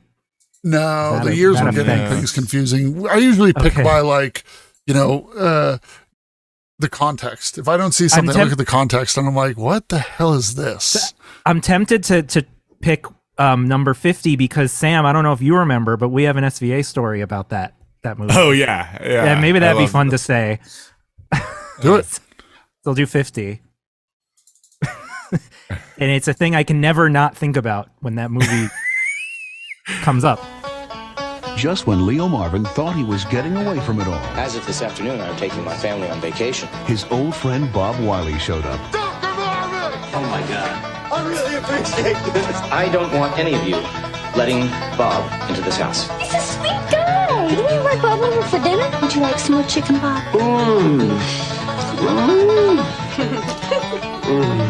Will you stop that, please? You're angry. No, I don't get angry. You're upset. Relax, Leo. Take a vacation. I'm on vacation.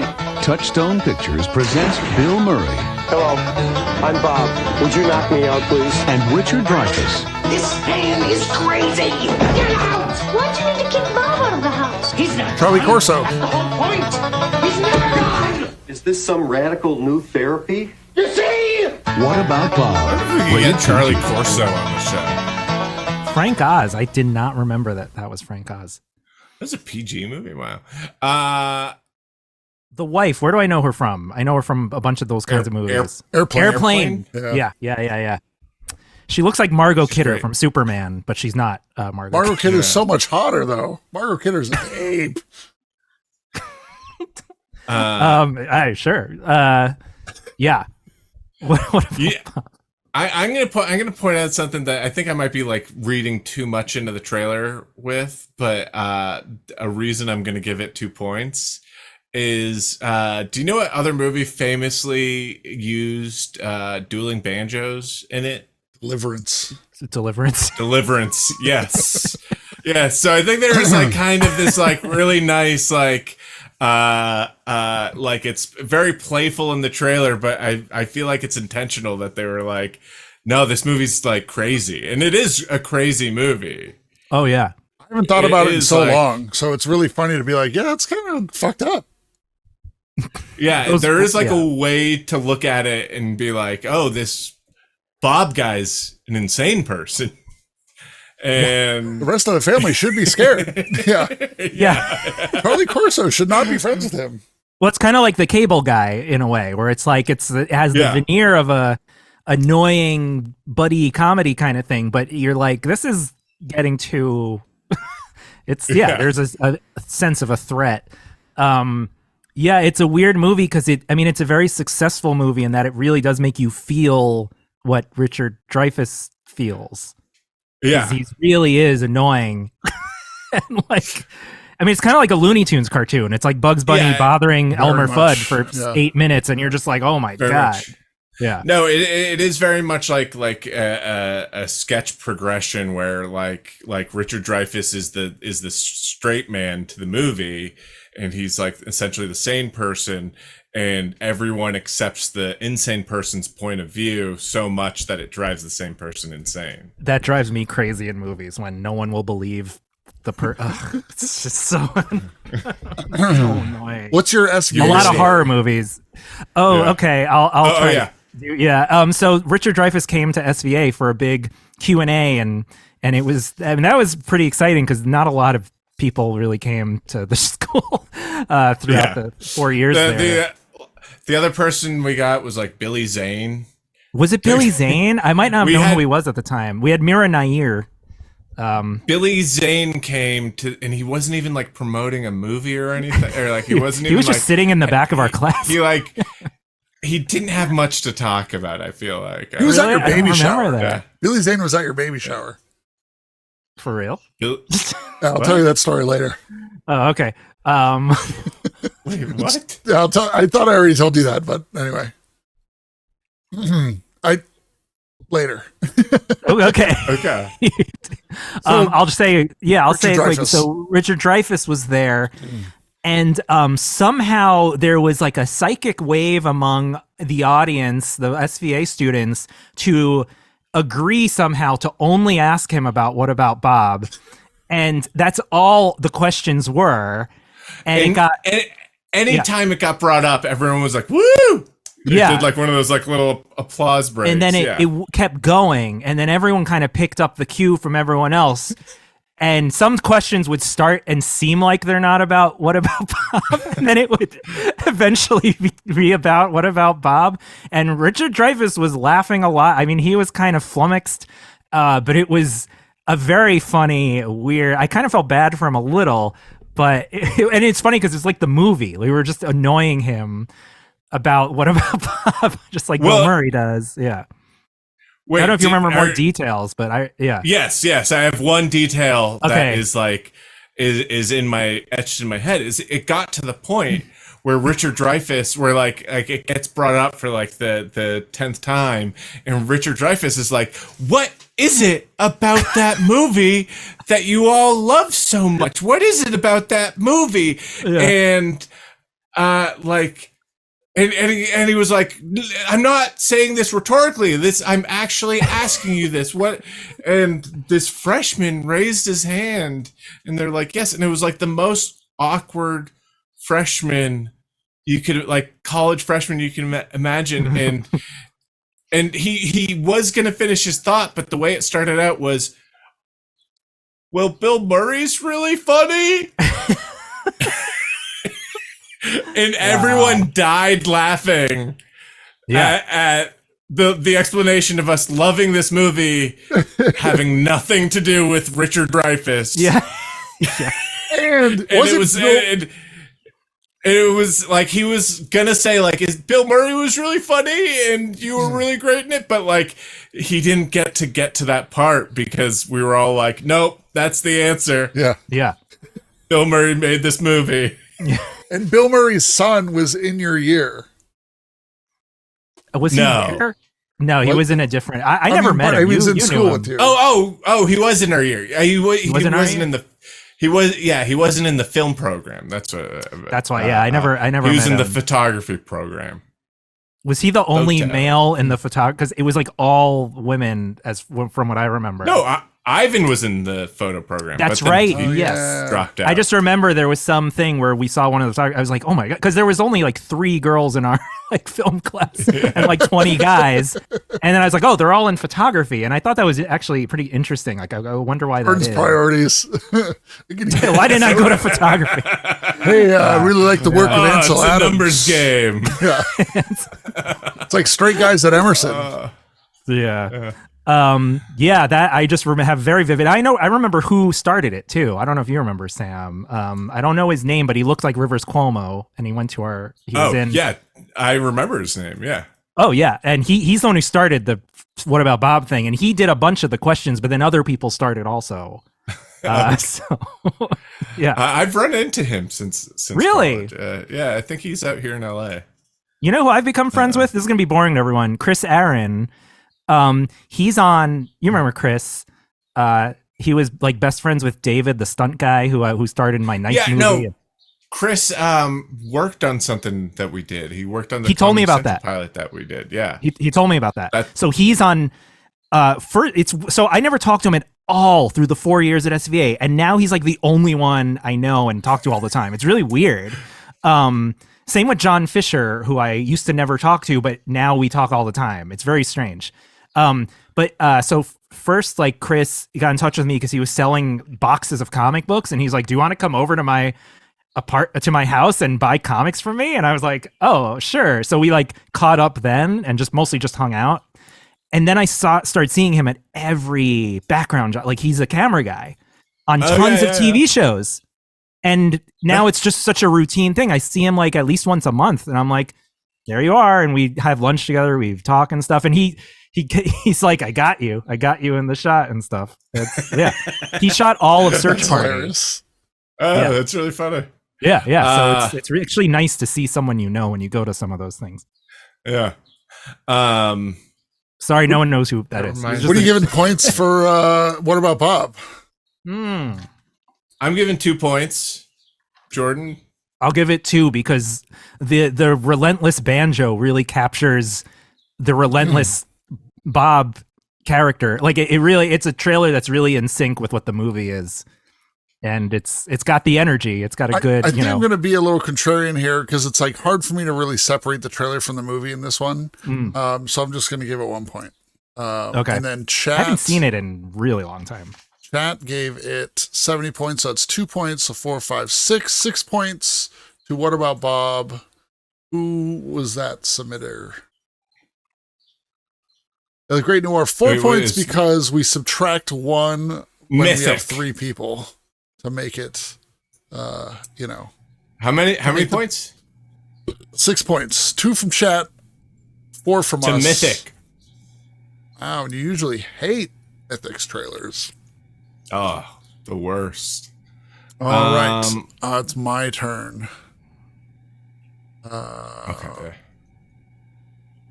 Here we go. Right, you ready? Yes.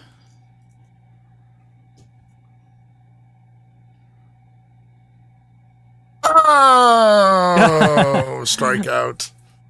All right. I guess I'll pick another one.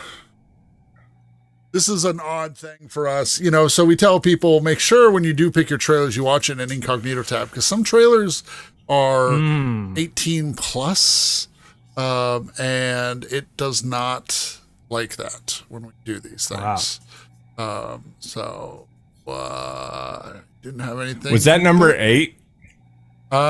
Yes, it was. Why were you looking at that too? I saw your cursor there.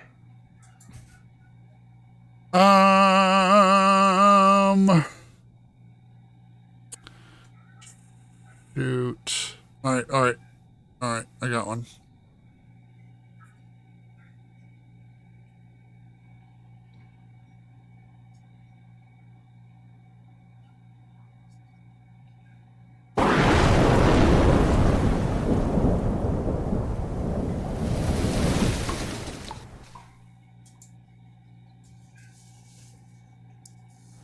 Road games. What the hell? The truck driver plays games. That guy. Stacy Keach. That's Stacy Keach. Stacy Keach.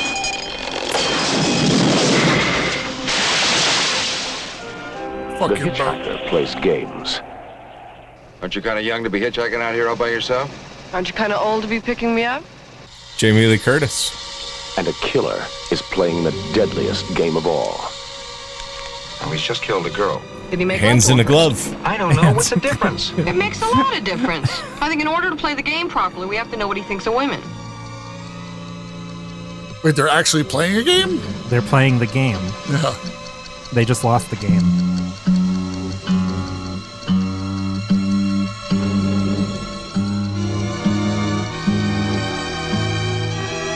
Doesn't make any sense. Yeah, I feel like you'd be a little bit startled, even if somebody just comes grabs you slowly by the neck. Stacy Keach. What doesn't make sense though is she's stopped tuning the guitar and the Curtis's hitch tone was going sounded like she still was tuning the guitar. Go to Disneyland for a little adventure. What I'm looking for is a little excitement. Road games. Across 1,600 miles of desert highway, they're playing games of violence and sudden death. Whoa.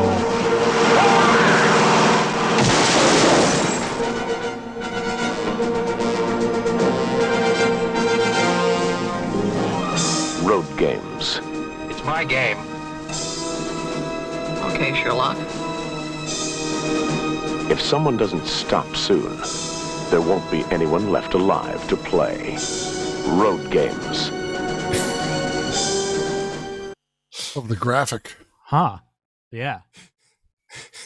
I love also the line there. If someone doesn't stop soon, there won't be anyone left.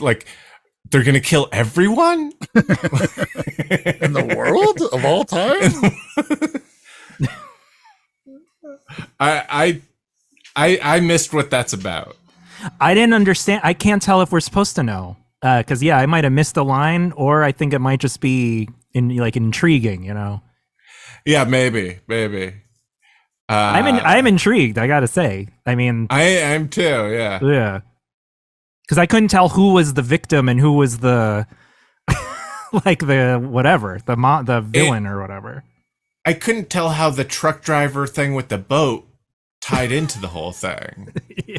Here's a part too that I didn't get in the trailer, but it was in the context is a truck driver that picks up a hitchhiker while driving across a part of Australia that takes days to cross suspects that there is a killer traveling to the same part of the world.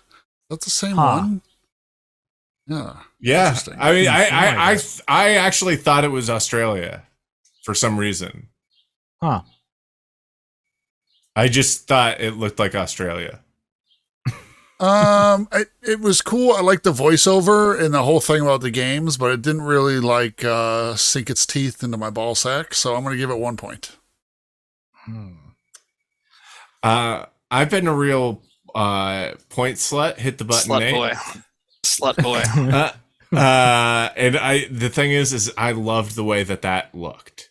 I was thought that lens flares and the eyes and all that stuff looks so cool that I have to give it 2 points. Yeah, I was going to say the same thing, and it's sort of what I was saying before. I'm so like I miss movies looking a certain way, and that just looked like freaking Halloween or like Duel, or it's like a mix of both those movies. Yeah. I thought the eyes on the truck thing was really cool.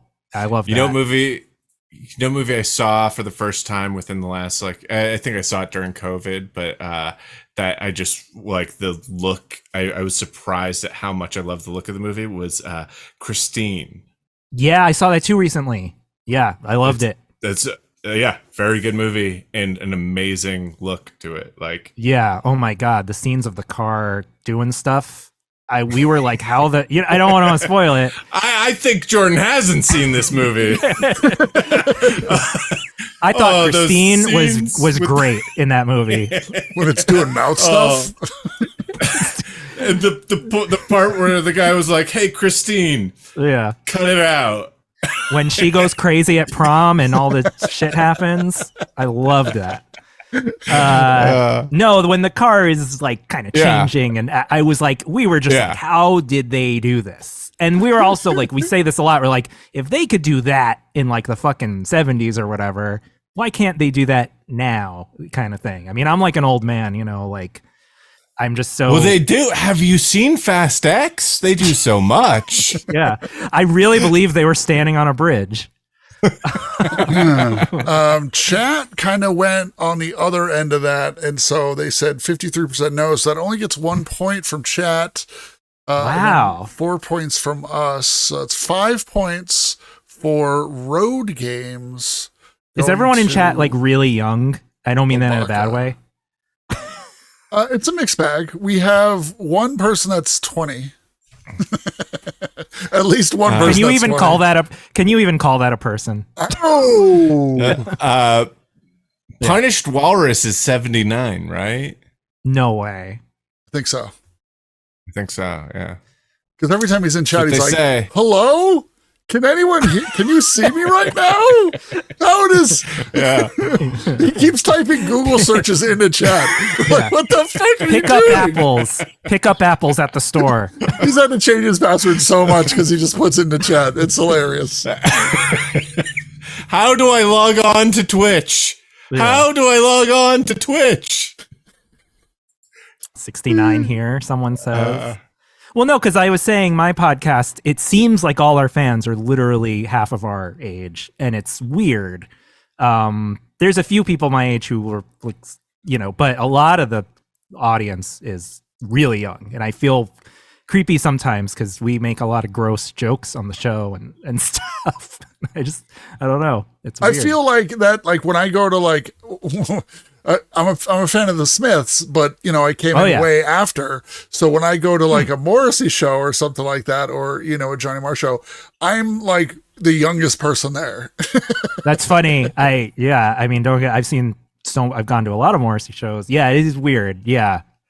At They Might Be Giants shows, it's weird because it's really, there's like super old people and then there's like little tiny kids, and it's like crazy mix. All right, we ready for the next one? Yes, we are. Oh, my point about asking how old they are is like, can they conceive of the difference that movie looks compared to how movies are now? Like, because they grew up post CGI and and then there's digital and film not being used anymore and all these. It's like, it's just so interesting to me what their point of view is. Jordan's calling you guys stupid because you don't understand. No, I'm trying to say it in a really magnanimous way. Like they just have a different reference point for how a movie should look normally. Their baseline. And for us, it's like stuff we grew up watching, and then not even grew up, like we were 18, 19, 20, so I just don't know what it's like. I mean, I think the same thing about music, how music sounds now, which I'm pretty not happy with. But yeah, I guess I'll alienate everybody if I keep going on. It's all right. Fuck these people, Jordan. Yeah. It's okay. Everything sucks now is my point. Yeah. No, everything's very artificial and weird, and yeah, it's weird. It's weird. there's still good things made in that, like I'll like a new movie, but a lot of times I'll be like, I like that movie, I just wish it was shot on film or something, like it'd be like the one.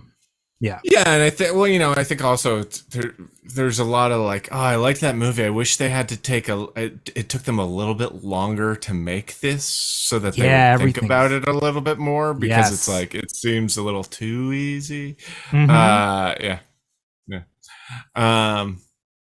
Should we watch the next trailer? Is it who's it's my turn. Same than you. So Jordan, you can pick out a trailer soon. I'm gonna look at the Mr. Lawler. Merry Christmas. George Lawler needed a vacation. I just lost the Parkhurst account. Stop. The travel agency promised him a relaxing island getaway. It will be, I'm telling you. It's going to be the vacation of a lifetime. They lied. Welcome to Club Time! Now George and his wife must survive the delights Why are there so many soldiers? of the last resort. Enjoy first-class accommodations. Wake up! It's the How did that happen? time! Come on, dudes and chicks, put a little boogie in it! Get the hell out of here! Tropical romance. Oh! Hi! No. Friendly natives. You're like a really hairy guy, aren't you? Shows direct from Broadway and fine cuisine. They were white, don't worry. Listen, I didn't know you were going to be sitting here. I ate your food. It's the guy from Beverly Hills Cop. 2 red fruit cocktails. Guilty to the vine. I don't speak, with courteous service. Yeah, look at this. I interest you in extremely macho French bathing suit. One size fits all. Guaranteed to make your body look like this. Well, it's hard to tell under these kind of clothes, but my body does look exactly like Whoa! Recreational activities. Hey, mushrooms, George. Hi, George! Sheila, your breast! Puppy, what are you, crazy? Learn the uncensored truth about these island getaways. I wonder what else you are good at. What a wonderful time we're having! The most incredible vacation the screen has ever produced. See Last Resort. Rambo,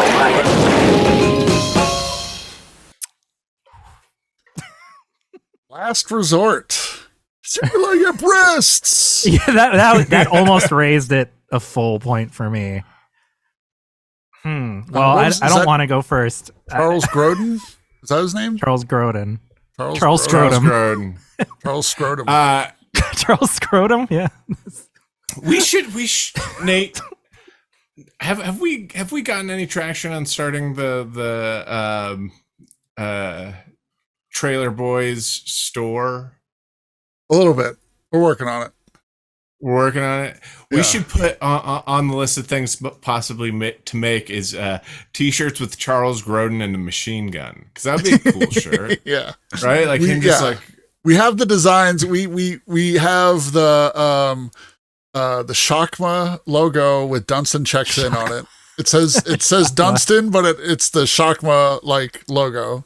And Shakma. We have a Elvira weird romance from that trailer. So we've got a few designs up. So yeah. The Charles Grodin with the machine gun would be a good one. Yeah. Yeah. That I really liked that trailer though. It was silly and dumb and there was just a lot of yelling, and I think that's obviously funny, yeah. I love Charles Grodin, so I think it's make point slut shirts. Yeah, I should make a point slut shirt because I'm giving that 2 points. I thought it was. I love here's the other thing is from the get go, I got so nostalgic for it with the way it had the title roll out in the beginning. How it looked all shitty 80s. It was so much fun. And I think I gotta get the soundbite of your breasts, Sheila, or whatever that is. Sheila, your breasts.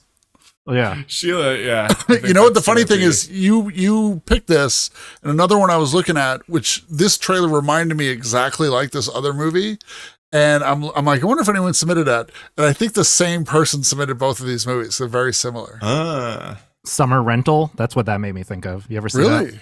No, I'm talking about. I won't say it. Okay, don't say it. But I would give that a 0. I'm sorry. Whoa. No, I just felt every joke fell flat, and it was just that looked like, it reminded me of my experience watching Summer Rental, which is this John Candy vacation movie that I felt, me and 2 friends watched it, you know them, Dave and Matt, and we were like grimacing the whole like 90, like we were so disappointed. It has there's like an energy suck in it where it's just like, there's no one came to bat at that movie. You know what I mean? Like, it's just got this dead air quality. And I was like, a lot of hot takes. I was like, I bet this is like that. And it really reminded me of that. But I did love the Sheila, your breast part, because that reminded me of what I say to girls. I don't like Summer Rental with John Candy, a beloved film. I do love M. Night Shyamalan movies. There's 2 hot takes. Yeah. So I'd give it a 0 because just it viscerally fell flat for me. Like, I was like, oof. Like, the timing, it could have been saved if someone edited that trailer maybe a little tighter or something. There were some jokes where it was like, there's like a few frames off. I don't know. I get that. Yeah. But what it did have, Sheila, your breasts. Brought me into it. I like Charles Grodin a lot too. I'm not, it's not about him. But him and John Candy and a lot of those people were thrown into these shitty movies a lot, these vehicles for that Chevy Chase, like these vehicles for them.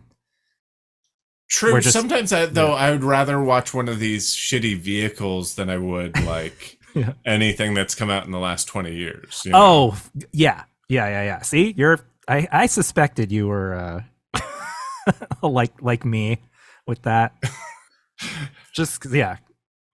Yeah, well, there's no comedies at all anymore. I mean, it's weird. We're in a weird era. It's always a sketchy thing when someone's like, I suspected you were like me. Wink. We're the same, you and I. Yeah. So I've got this club. It's more of a clan. Yes. Chad is giving that 2 points. It was close to 3, wow. But got 2. We gave it 2, 2, and 0, so that's 3 points adjusted. So that's 5 points. Who are they going to? 5 points to Silent Alley. Silent Alley also had a good submission that somebody else should submit. The Robin Williams one? Yeah. All right. I'm looking at the list. Okay. Yeah. So you can keep chatting. I want to ask, but like, have you guys checked out, like, have you had this experience where you check out an 80s comedy that you had missed as a kid and it's just so awful? Like, you're just like, wow, this is what everyone loves? Because this happens to me almost every time I do that.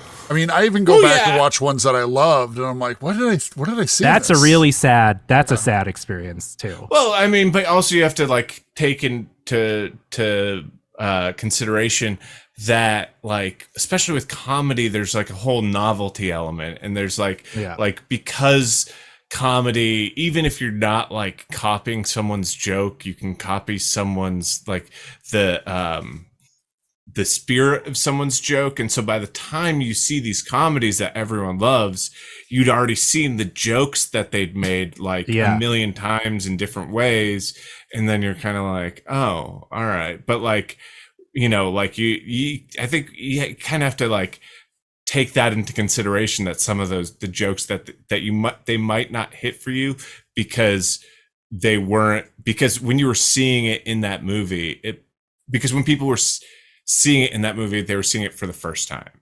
Mm-hmm. Well, I'll name one. I watched Fletch and I almost turned it off. I was so bored. And there was like not one laugh, and not even but not even attempts. Like, I was like, there's not even anything for like a solid 20 minutes. Like, it was just so slow paced, and I couldn't believe it. And It's like a classic comedy for a lot of people.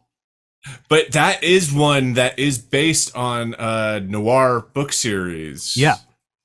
And that Chevy Chase definitely like added a lot of comedy to the character. Yeah, and I love Chevy. I mean, he's like a childhood hero of mine. So I was shocked. I thought it would at least be. It was like a 0 out of 10 for me. Have you ever seen Foul Play? No. Foul Play with Goldie Hawn and Chevy Chase. I think that's what it's called. I remember like the VHS box when I was a kid or something. Yeah. It's like a not funny Fletch, which is weird. But it's about the Holocaust. There is one scene in Foul Play with Dudley Moore, and Dudley Moore kind of steals the movie and has like this very genuinely funny scene in it. Yeah. I have my pick, and my pick is 27. 27. And I have a personal reason. It's because me and my wife recently went to the location that it says in the trailer, and I feel very sentimental towards it. All right, we're going to 27, right? Yeah. Okay. Despite the title, I'm saying we went to this place it says it's about. We need to unpack this once everyone catches up with us and knows what trailer we're watching. All right. Sure.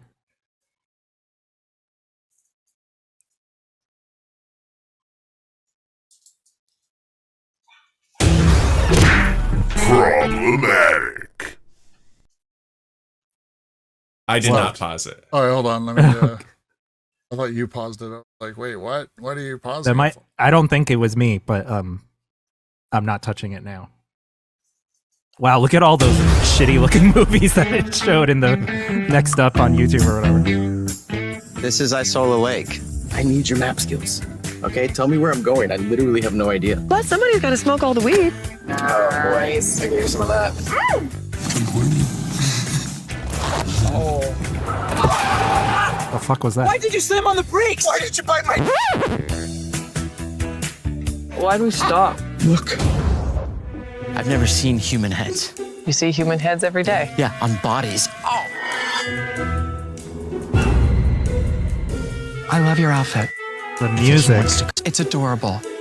Very chic. The comedy music. Brian! You woman up! You got this! Wow. The gift, dear leaders.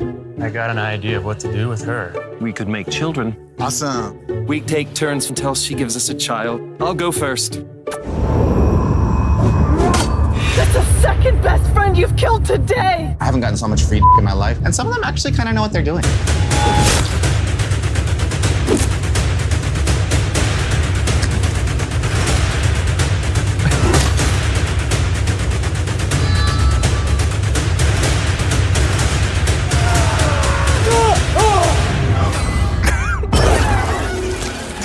There's your t-shirt, is that guy. Can I get a factory reset on my Stephanie? Because this one is stuck in mode. Wow, I'm sorry. That was... I didn't know what that was going to be.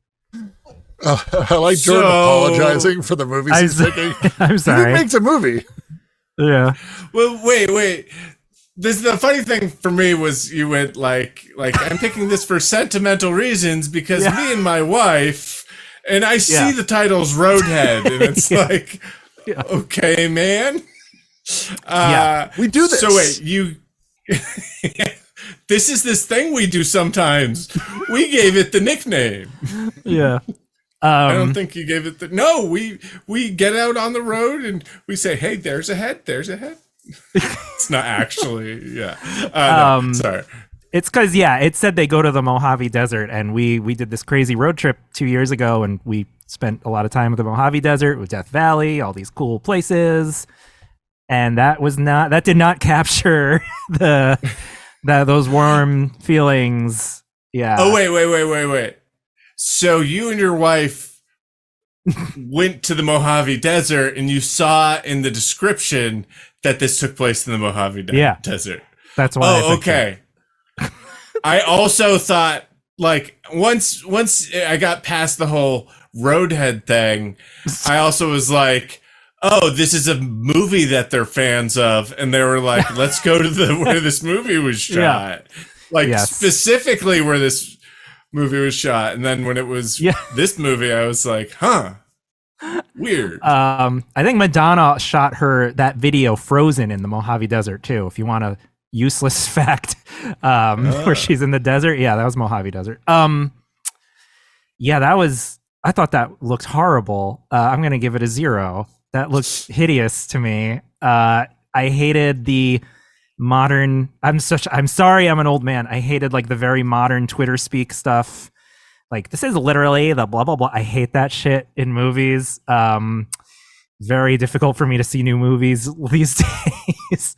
I liked it in Bodies because it made fun of that stuff. And I thought that was actually one of the only times it was acceptable. But I don't know if you saw that. But I haven't seen it yet. Yeah, it's kind of those kinds of character, like very modern day 20-somethings, and it plays off that. And not enough to it's really only 2 scenes that do it. But like it's kind of cathartic to see.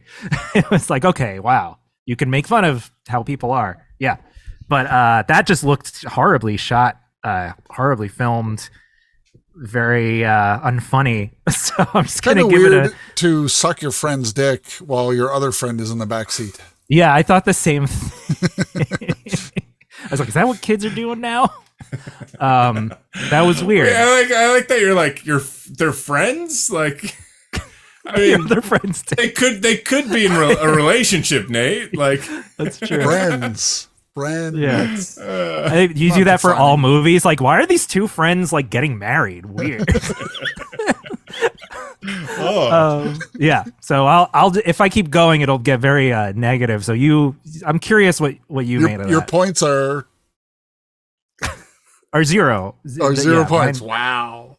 Oh, they look so unpleasant to me. It looks like and if you got the Mojave Desert and you make it look that, if it even is, you make it look that unscenic, that's shocking to me. I know it's not a word, unscenic, but you know what I mean. Also, where are they driving in the middle of they're not even on a road, and then they see something. That's kind of what it's like. That looks like human heads. Let's pull over and look at what these things are. Yeah. There are sections where you're barely on a road. It's kind of was crazy. Because we pinpointed on Google Maps. Don't defend the movie. Let's take that, Nate. Don't defend the fucking movie. Yeah.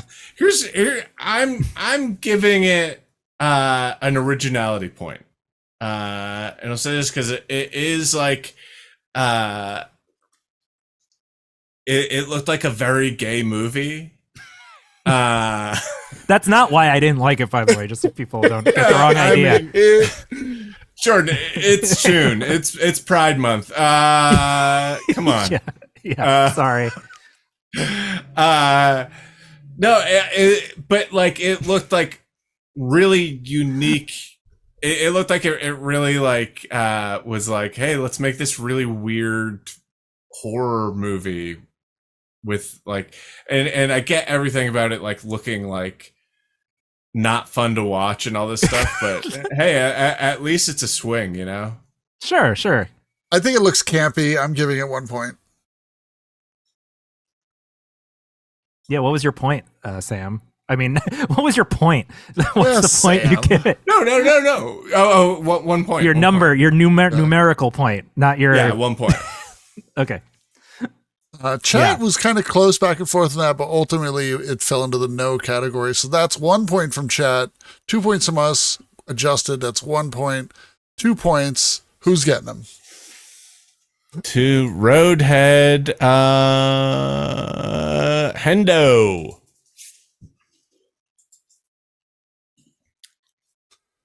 Yeah, I mean, if you're going to show me a trailer that doesn't have all straight white men, it's an automatic 0 for me. That's just how I am. All right. Are you ready for the next one?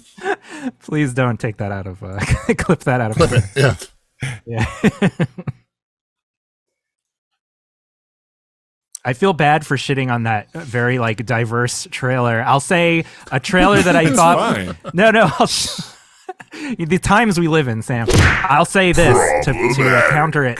It's a trailer I thought was really funny that won me over that I knew when I saw it. Did you see the trailer for The Blackening? That got a lot of laughs in my theater.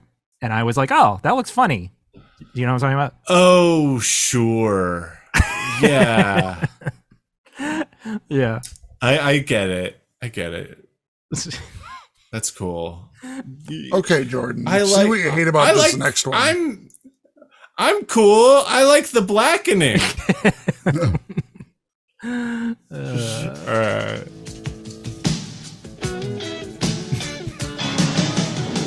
This summer, make your escape to Club Paradise.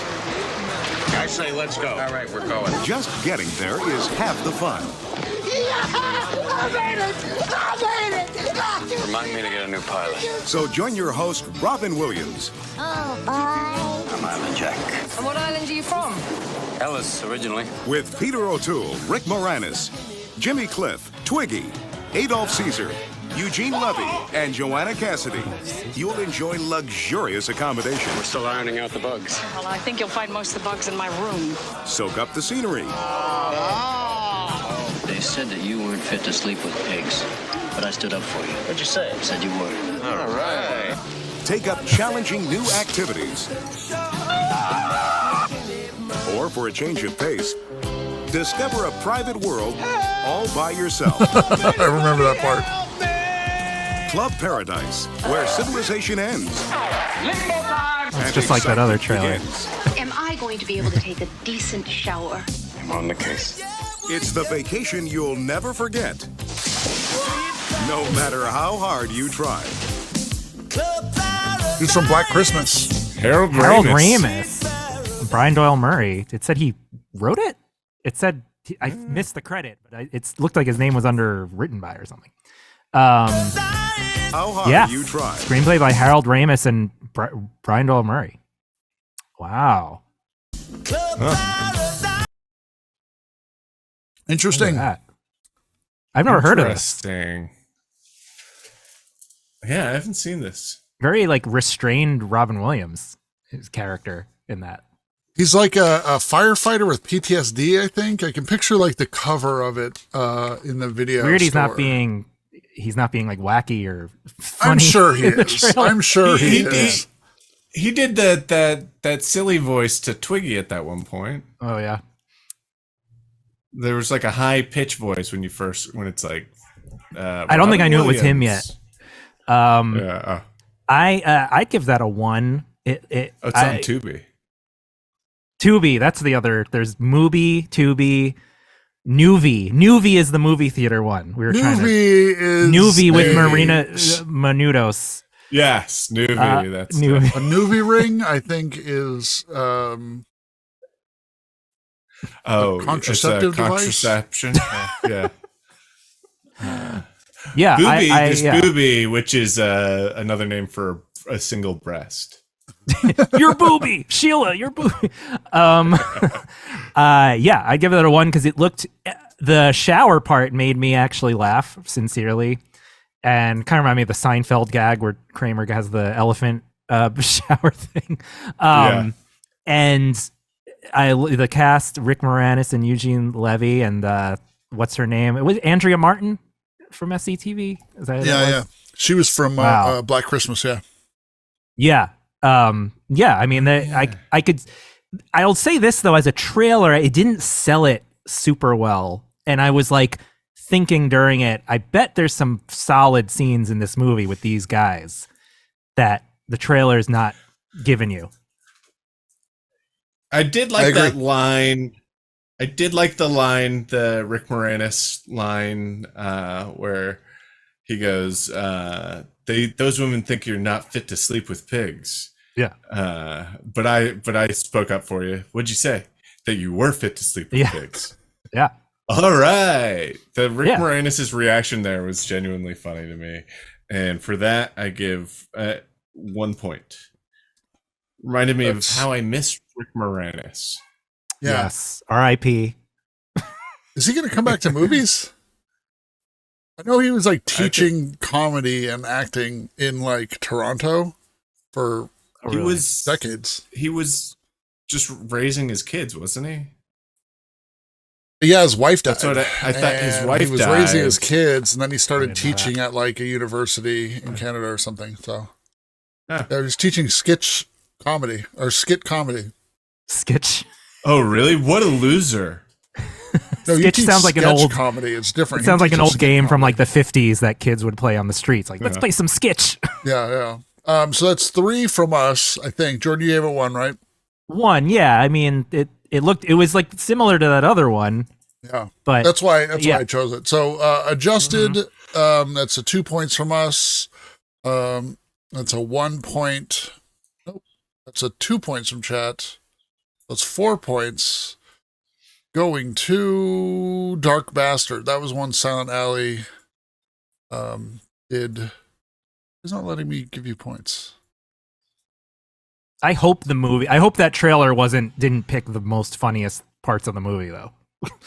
And then we're in trouble. The part with like the wind surfboard is pretty funny. Yeah. Remember. Abby Sally says the porn parody of Rick Moranis is Lick Moranis. Yeah.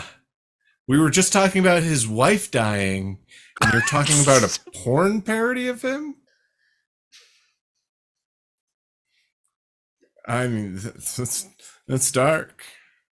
Do you ever see the clip of Martin Short being asked how his wife's doing, like after she had died? It's like a red carpet thing.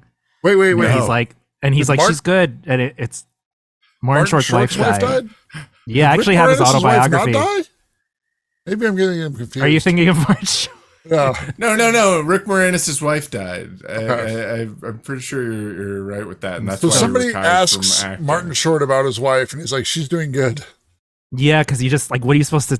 It's fucking like a press junket thing or a red carpet thing, and he's just like, it's like she's good, and it kind of breaks your heart. And all the comments are like, "God bless this man," like he didn't want to. That's the classy way to do it. Yeah. Yeah, but it's kind of a sad. I love Martin Short. It's sad. I've done a few background jobs on Only Murders in the Building, and being on set with Steve Martin and Martin Short is surreal for me as a freaking comedy nerd. And he's so awesome in person. Like he's always like that. Yeah. He's just trying to make everyone laugh all the time and being funny, and there's a Whitest Kids costumer who does wardrobe on that show. Oh, cool. Wow, I wonder if she yelled at me. Would you say Martin Short's best movie is Get Over It with Shane West and Ben Foster? No, I would not say that's his best movie, but that's a great. Just checking. You get some great value out of having Martin Short in that movie. You go in and see this like shitty 90s teen comedy, and all of a sudden you're like, oh, Martin Short's in it? Okay. And it's Martin Short at 11 too. It's not like you're squeezing all of the juice out of Martin Short for that. Yeah. I love Three Amigos though. Me too. So, someone in chat shat on it before when we were talking about 80s movies that don't hold up. Someone said Three Amigos was bad when they rewatched it. I disagree. I still think it's pretty damn funny. It's not it's not ever like moment for moment, but it's got enough great, things. I repeatedly talk about how the mail plane bit is like one of my favorite like Three Idiots jokes, where the plane passes and he's like, it's a mail plane. I flew one and little Nettie goes to Nederland or whatever. And they're like, oh, how can you tell? Because of the little balls. And then he starts to crack up. But Steve Martin and Chevy Chase are just looking at it because it's at the plane, like looking for the balls. And then Steve Martin sees that he's cracking up and then gets it and starts cracking up also. And then Chevy Chase notices that he's the only one not laughing, so he starts laughing even though he doesn't get it. Yeah. It's Three Idiots perfectly like illustrated in a moment. That's great. Just like this show. I was thinking I'm the Chevy Chase for that. Yeah, I love Martin Short. movie. I can quote a thing Martin Short said on set that made me laugh. After one of the takes, he yelled out, "Everyone was perfect, but especially me," and like everyone laughed. It was so funny. It was just like such a funny, because if you do background, like, then shit never like no one's trying to. It's very boring. It's very dry. Even when you're doing a thing with comedians, like it's weirdly. Yeah. I mean, it's long days. So, but like Martin Short was always like, you really appreciate being like, oh, he's trying to make the background people laugh. That's so nice, Russell Crowe was like that too, weirdly.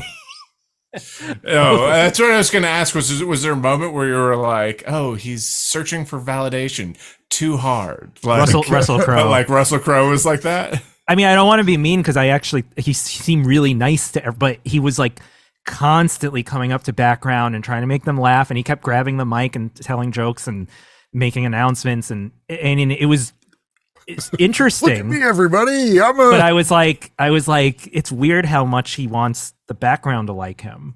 Yeah. But I thought it was cool too. Like I thought it was nice. He grabbed the mic and he's like, I know you all don't want to fucking be here, but thanks so much. Oh, like, he swore? Yeah. What movie was it? Whoa.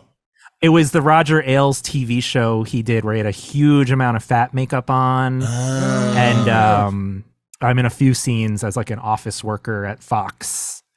I have the screenshot if you want to see it. But yeah, he was like interesting because a lot of the stars don't talk to any, like they're really in their own, they just don't talk to anybody. So when they do, it's appreciated because it breaks up the day a bit. It's something. I mean, I'm sure there's times where the people talk to background people and they're like weird, right? Well, one out of every 20 or 30 background people are kind of nuts. So it's like, I get why you wouldn't want to. Those are good odds. Those are good odds. Yeah, it's pretty good odds. Yeah. I've met a lot of cool people, but yeah, once in a while you sit with someone at the table and after 5 minutes, you're like, oh fuck, why did I sit here? It happens a lot. Yeah. John Voight was the other cool guy. I'm sorry to say. Really? Yeah. Oh yeah. He had lunch with background, which never has happened ever with other stars. Cool of the political shows. opinions, I bet, right? He told boxing stories because he was like, like, and when my favorite thing that happened was, Wardrobe takes a photo of you for their records. So they were taking a photo of me, and John Voight said, "We're taking photos," and he put his arm around me, and they took a photo of both of us. He's never seen it happen before. He's just joking around. He's just having fun. And I begged them for that photo, and they said they're not allowed. And I still wish I could get that. But that was cool. I was like, he's really fun. Like, whatever. I don't know. I wish it was like, he's such a fun guy. He hung out with us at lunch. He even took one of the girls that was a background artist, and they like hung out after, just the two of them. Yeah. What a nice guy. And the next day she wasn't there, but he did hang out with another girl. Yeah. The next day she wasn't there. Sam, what do you got for us? Yeah, all right. Leave that Sorry. Let me see. Okay, I'm just gonna. Oh wait, hold on. What was it? Yes. All right, here we go. Okay.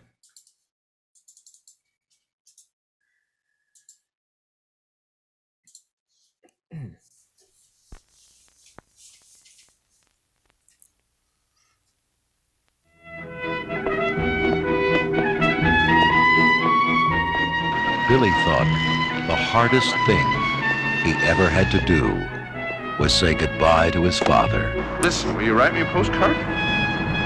Sure. Okay. He was wrong. Yeah. He thought meeting his mother's new boyfriend would be even Christmas harder. story, kid? What do you see the trip I got planned for? You know, I call him the I hope so. Spider-Man Far From Home guy. Billy found out on this vacation You look terrific, Billy. Yeah, real cowboy. Right, Mom? the hardest thing is just to survive. Whoa. A new family together for the first time. I went there Here too. in Death Valley, they'll be secluded, Survival hints, man. isolated, but not quite alone. in the mind of a madman. They have been chosen. On a road to nowhere, they are being hunted. And when the sunlight dies in Death Valley, he will come for them.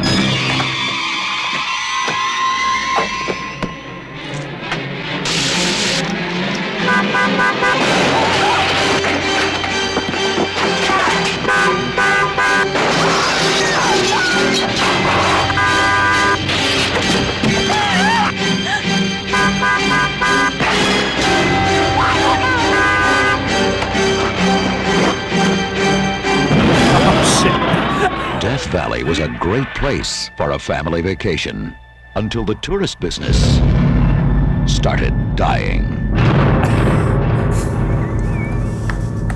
Wow, you know what I think of that one. That's a stretch there. Directed by Dick Richards. Dicky. I loved that. That's Wow. an easy 2 points for me. Yeah. Wow. Yeah. It looked cool. We didn't get the whole story. That looked like it was a freaking Grindhouse theater.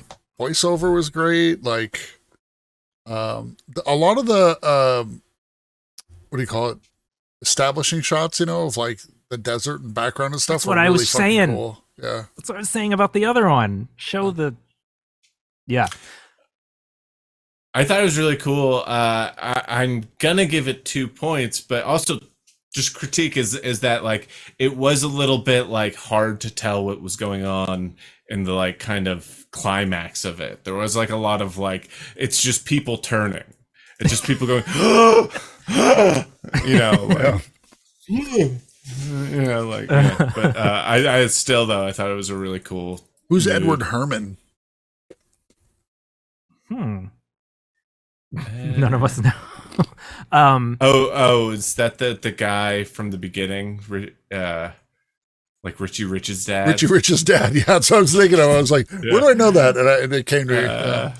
I'll say this. There's something extra scary because, you got these horror movie villains with the slashers and chainsaws. Just a guy fucking shooting at you is very scary. Fuck yeah. That's like a real threat. Where it's just like that's too. No, people have brought that back, Nate. I don't know if you read the news. No. But that's the thing is like movies have made like guns seem so like commonplace that I really want to see a movie where it's like one guy with a gun, but just is a like guy the with a scariest gun, fucking thing, as like your Michael Myers if he had a gun. Yeah, that's to me is very scary.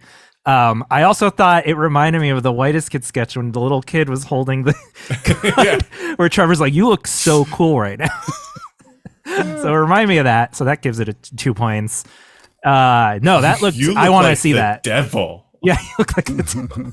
That's a great one. I want to see that movie. So that looked great. It was, and the faded film print. Like. I recently I saw Assault on Precinct 13, an anthology, and I think I said, the film print was so shitty, but rather than complain about it, we were like, awesome. Like we're just back in time right now, Yeah, I saw Where's Papa when I was in college with John Covell, and it was like that, where it was like, it's like not a movie that has been restored. Yeah. It's like, it was like a very like obscure movie. And a really bizarre, funny movie that was really never seen that. Part of the experience to see it. Oh, it's out there. That's okay. The weird thing with all these reissues that Jimmy buys. George Segal. George Segal, I like the print transfers are really cool. I don't know. Sometimes you don't see these old ones. Like you see them in like new redone. You're like, man, when was this done?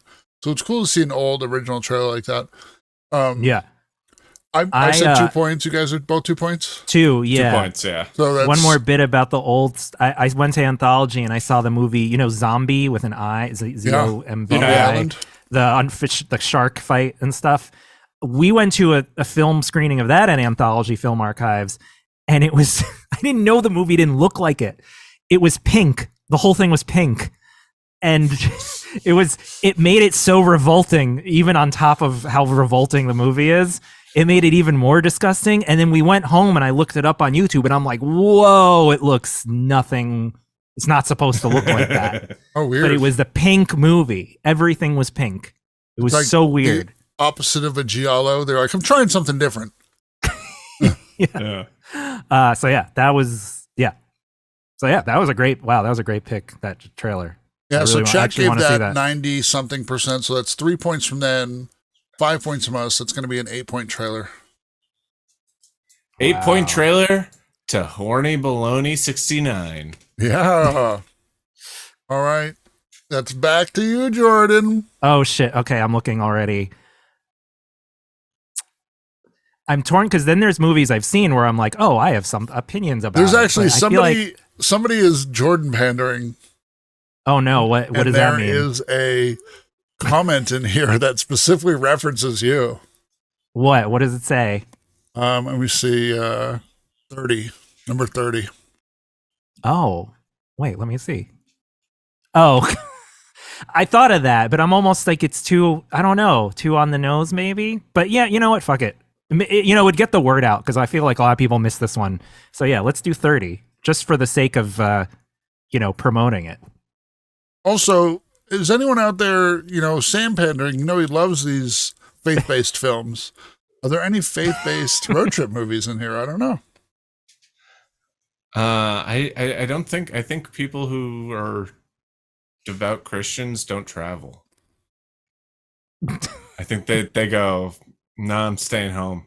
Yeah. They're too scared of the real world, what's out there. Yeah. They know what's out there, and it's not good. Jews. It's saying you got to show the surprise bar mitzvah. You can't get off the floor. That's your hips, Alvin. And you're going to have to use a walker now to get around. No walker. I love a lightning storm. Me too, Dad. Uncle Al, I had a stroke. Rose, darling, I'm going to go back on the road. And I've got to make this trip on my own. I've got to go see Lyle. I know you understand. Alvin, you're gonna get blown off the road. That's what I'm afraid.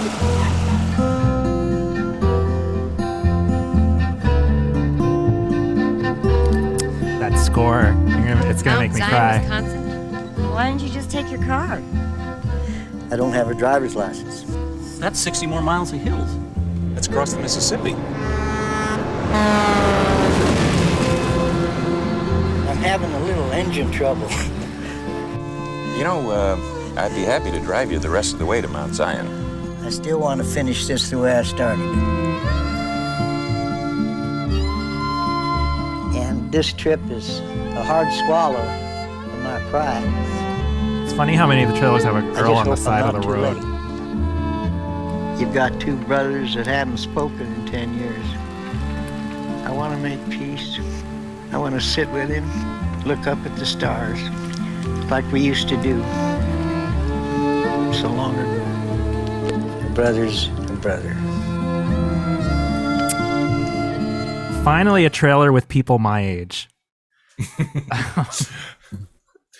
Now, a lot of people don't know this, but after this movie, before this movie was released, but after this movie came out, Richard Farnsworth killed 11 people.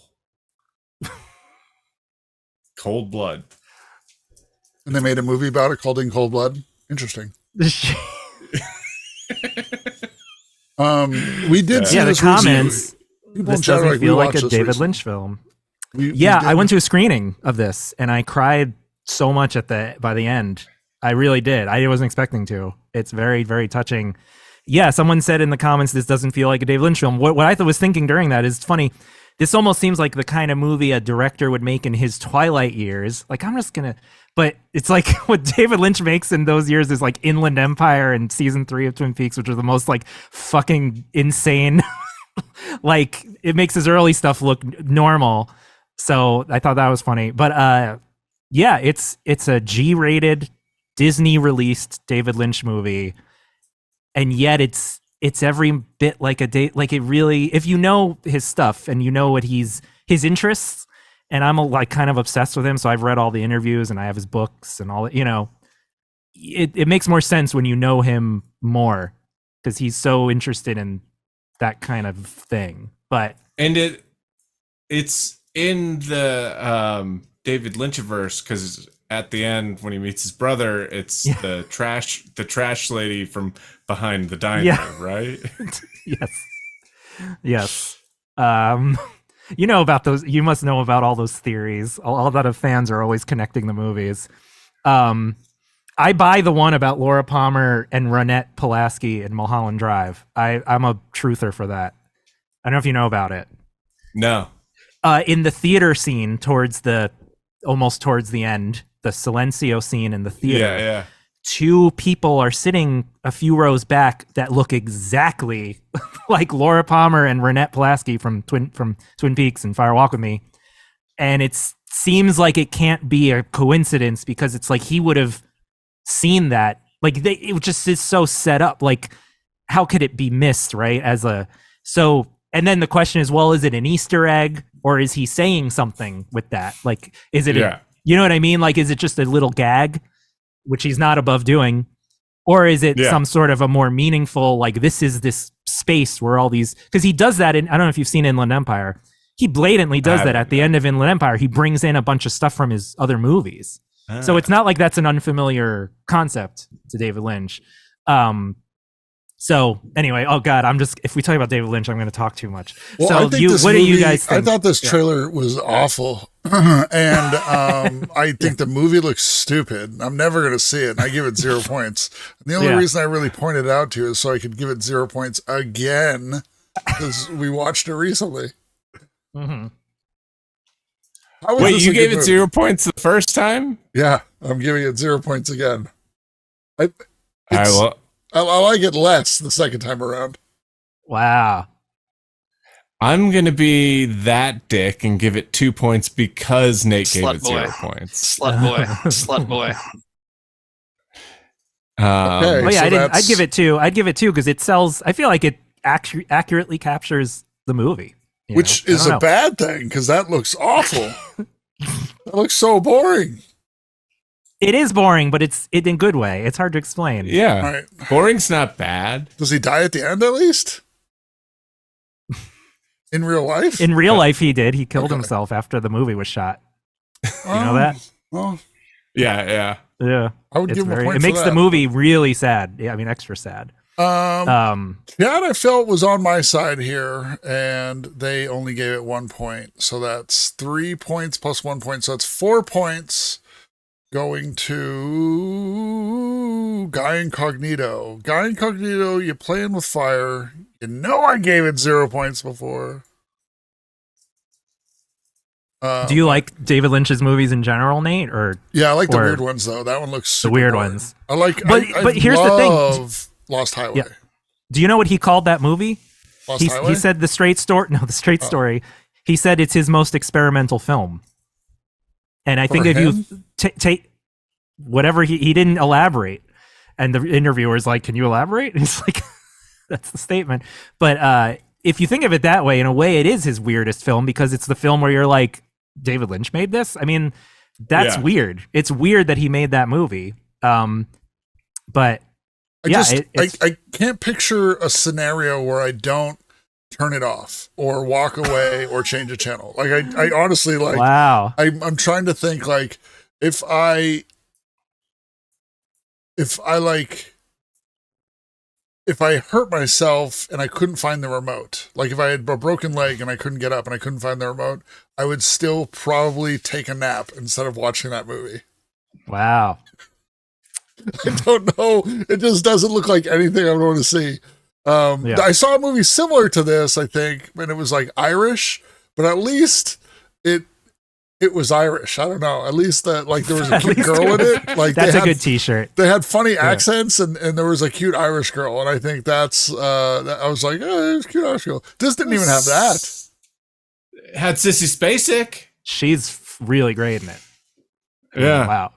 And and that's like a no-brainer, like Sissy Spacek in a David Lynch movie. Like, how did that not have happened already? But man, the scene in the bar where they talk about their war stories, and it's like, if you were to say to me, Jordan, do you want to watch a movie where two old guys talk about the war? I would say no. But that scene it's like, to me, it's like gut wrenching. It's so sad. And it's weird. If you're going to talk about weirdness, structurally, that scene, it is weird in a movie. Like it's kind of its own little movie in the middle of the movie out of nowhere, and it goes on, and it's this long monologue. I don't know. It's similar. I mean, there's a similar thing in like Old Man in the Sea, where he has like the story about in the book where he tells the story about like the arm wrestling match, and it's kind of this weird aside, and but it's really fun. It's like the story within the story, which is probably has a similar vibe to, you know. Also, yeah, just the filming, it really, it's a road trip movie, like, you know. We're moving on. Okay, sorry. What if, on the best of days, in the most innocent of places, Till death do us part. Till death do us part. the one person you love most of a German suddenly disappeared? How long would you search? He must have loved her very much. I do admire his perseverance. I pretend I have a choice. I have the power either to let her go on living wherever she is happy and never know anything about what happened to her, or she can be dead and I get to find out everything. How far would you go? I just want to know what happened to Diane, and I'm prepared to do anything to find out. How much would you risk? Hello, Jeff. I'm the man you're looking for. I'm Barney. Go to the police. You can't do this on your own. If anything happens to me, or if you speak to anyone, you'll never know what happened. I swear to God, I wish she were dead. You do not know what it is like to not know. Why did you make contact with me? The way you searched for Diane, such a worthy opponent. It's a kindred spirit. She's gone, Jeff. You may never find out how or why. You just have to learn to accept that. You don't care anymore if she's alive or dead. I do. You're just afraid that without the search, you won't know who you are. Please, I just want to know. Drink, and you will experience exactly what she experienced. Jeff Bridges, Kiefer Sutherland, Nancy Travis. Your obsession is my weapon. The Vanishing. Wow. I've never seen the original. I've seen that one. Wow. I have to. I'm sorry, but I have to pee like even worse than before, even though I just went, because I drank this giant thing. Just pee into the bottle. You can't even see below your waist. I thought about it. I thought about it, but I can't do it. It's fine. I actually thought about it. It's okay, fine. but yeah. Don't worry about it. I think Jeff Bridges looks really cool in that, because, like, you know, a lot of times you have these actors and they're playing like the same character in every movie. They're just kind of phoning it in, you know, and they're not even acting anymore. They're just doing their like own personal character. And that looked like a different Jeff Bridges, you know? Oh, definitely. Was there like a prosthetic in his lip or something? It's also, though, similar to Jeff Bridges from Starman when he's playing the alien. Yeah, but that one was kind of more of a benevolent character. This was like, you know, the like the sinister undertones, you know, like you don't really see that in Jeff Bridges, you know. This movie has a really cool opening, and it's, you know, like they say what's going on in the movie. They let you know that Jeff Bridges is the person here, the bad guy here, but the beginning of the movie is Jeff Bridges like kind of just like methodically doing these things, and you realize like he takes some like ether or something like that, and he knocks himself out with it, and he like sets a stopwatch, and then he wakes up. And then he sees how long the the stuff knocked him out for. And then he like sends someone like a spider and or he has like a daughter, and he gives his daughter a box, and there's a spider in the box, and she screams, and he like waits to see if anyone calls the cops. And it's this really weird sequence of him just like figuring out his crime. Yeah. I mean, I haven't seen this one, but I have seen the original, so it seems very, very similar. I mean, I wonder if it's like a shot for shot. I think this one has more than the original, and I think that's what I've heard, is that the original this one has more of a Hollywood ending. When's the original from? I haven't seen any. I think it's one of those things where the original was made this is from 1993. I think the original was made in like the mid 80s. Oh wow, that's not that long of a gap. No, yeah.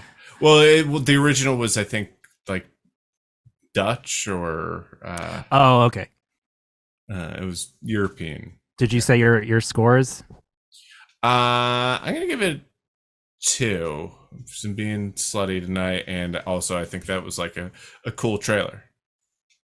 What do you think of it, Jordan? I was saying I liked how Jeff Bridges was not playing the Jeff Bridges character that he is in like every movie.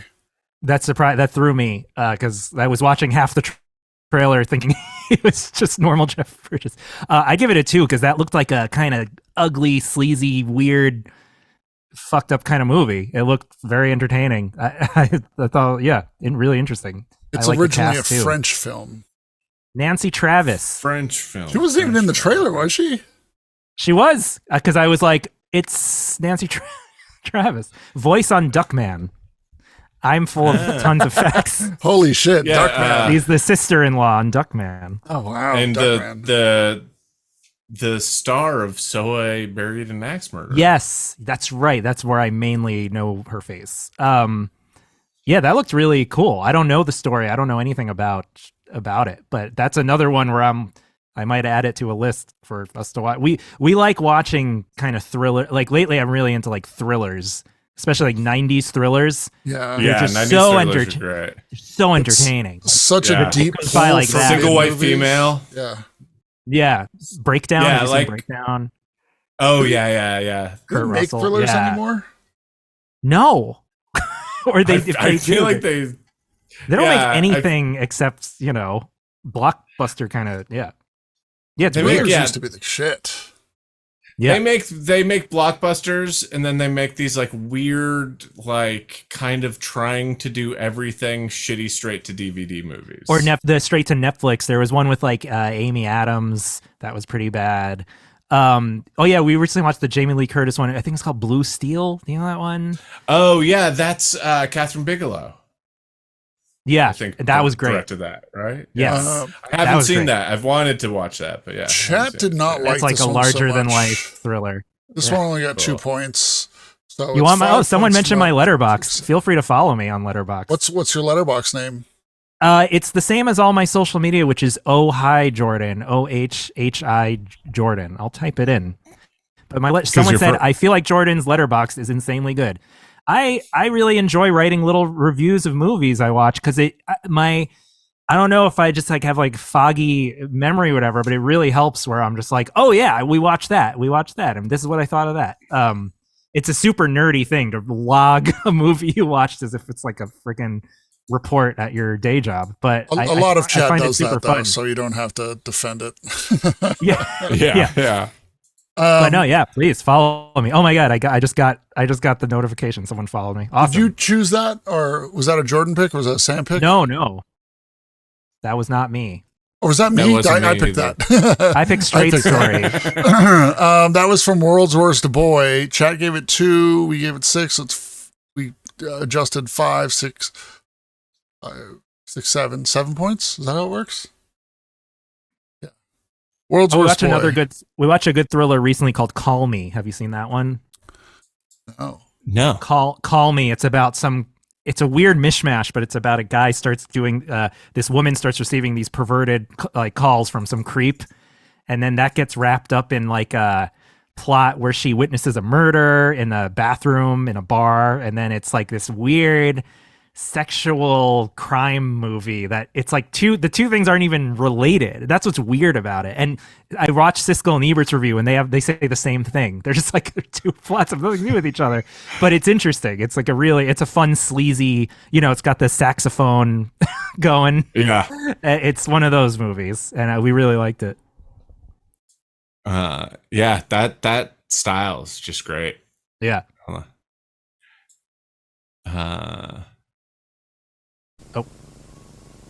ねえねえ、この赤ちゃんの名前を発表します。 Hold on. プープー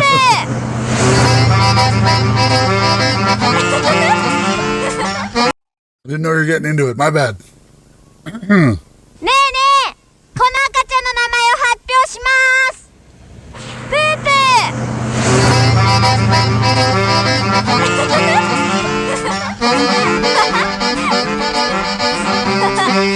ワン、ツー、ワン、ツー、ワン、ツー。すずは青色を好きなわけ。This is just like a short film. 普通に触るなこれは赤が入るから。わお小豚のプープーは可愛いからみんなの人気者。一人を除いてね。イエーはい。トランクマン、早く顔見せて。お願い、トランクマン。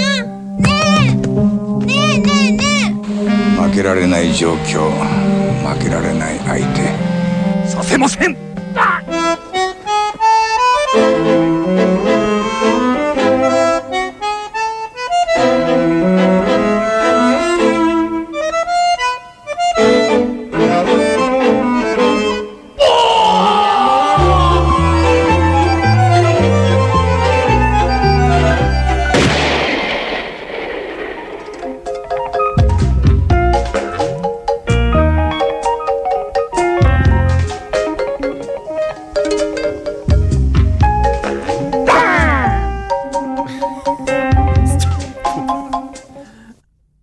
Wow. That is not what I thought that was going to be about. Story of Fufu. What does the context say? Hold on. No English, subs of VO. Japanese girls go on a road trip to find the grave site of a pig in this Thelma and Louise inspired movie. Wow. Yeah, you can tell it's like Thelma and Louise. I'll tell you what, the first half of it, I was like, oh, what is this? And the whole second half of it, I mean, it's less than 2 minutes long, but that last minute, I was like, yes. Yeah. I'm pretty blown away by that one. I'd give it a 2. I want to see that. You keep a list of all the movies watched or something when you post this or whatever? I don't know. The trailers, I mean. I don't think you do. You should. Oh, I would definitely actually watch that. That looked Somebody, great. I think, has a letterbox list out there. Oh, really? Okay. Yeah. Let me see. I think let me check real quick. That looked like demented. That looked great. Yeah. Yeah, I loved the look of it.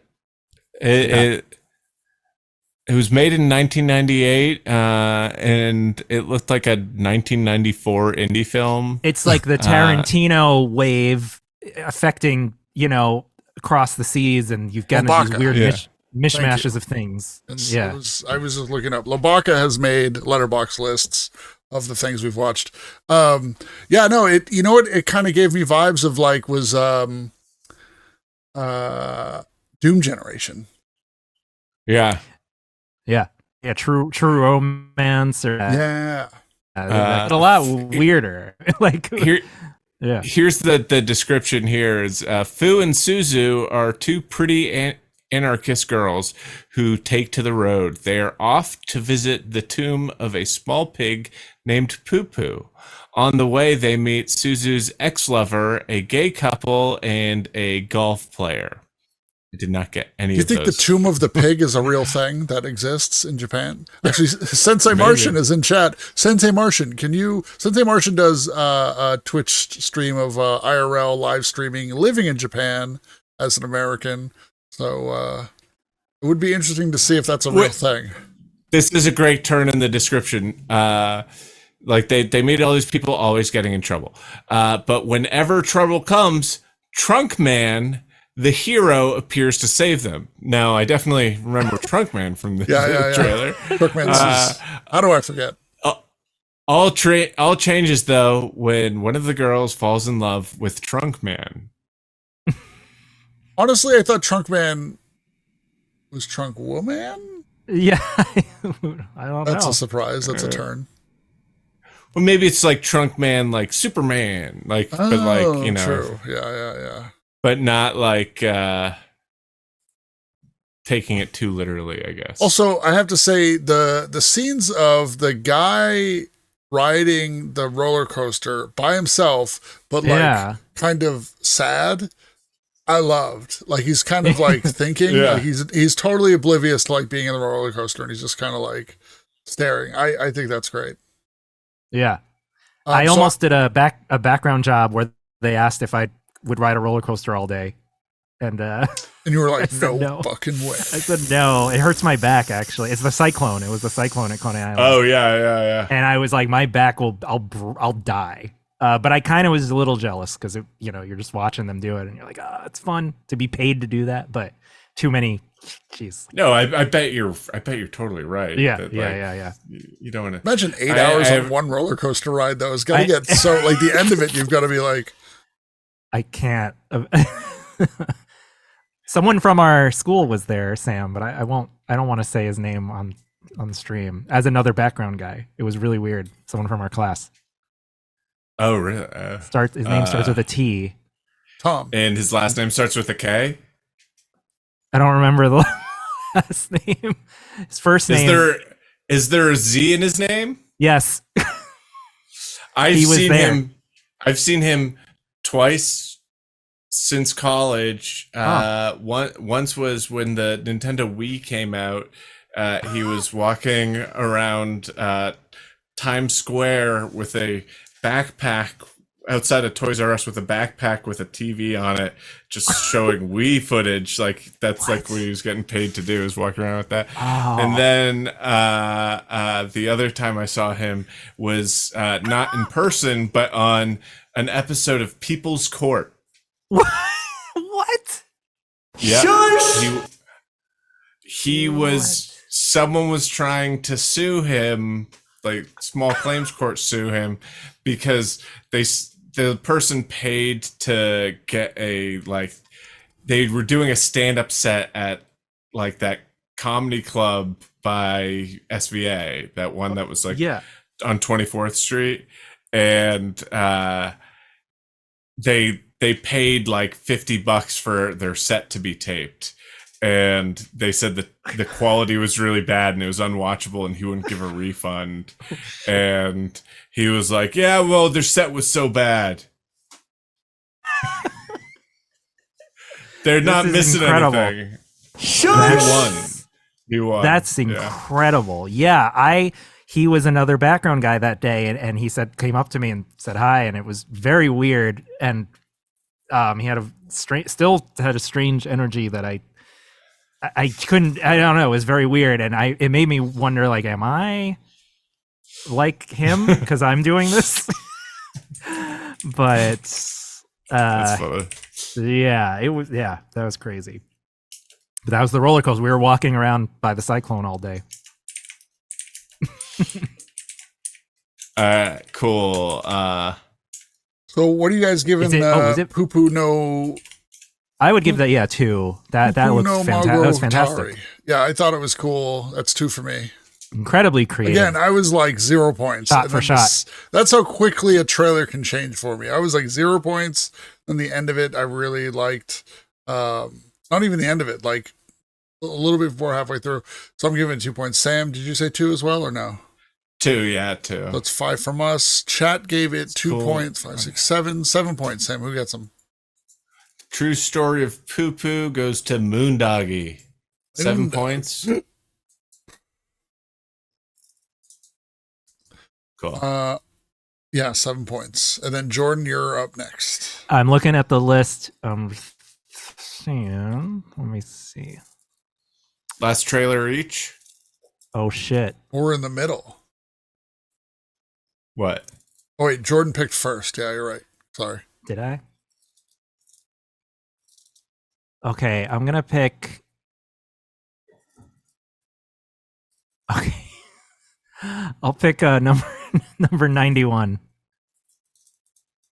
Okay, number 91. Classic Jordan. I know. Have you seen this one? No. Okay. But I have a vague memory of the commercials. In Russia, I was teacher of literature. In America, I'm cleaner of bird poop. It's Monk! I am lonely. Miss my language. I just would like someone to talk to. Join the club. What? Said join the club. He's intelligent. Sorry, he can Steve. talk. Speak. Now, don't you think if we had an animal with that kind of intelligence, somebody here would have noticed? That guy. Can't talk. Of course I can From talk. X-Men. Then why are you not? Talking just gets you in trouble. How you say that? It's a long story. I'm Russian. I like long stories. My life began with Marie. Oh my god. It's the Pepsi girl. Curly Sue? Curly Sue, yeah. Jesse, Fantasy and reality. it's Jesse Eisenberg's sister. Consider getting rid of the bird. Marie?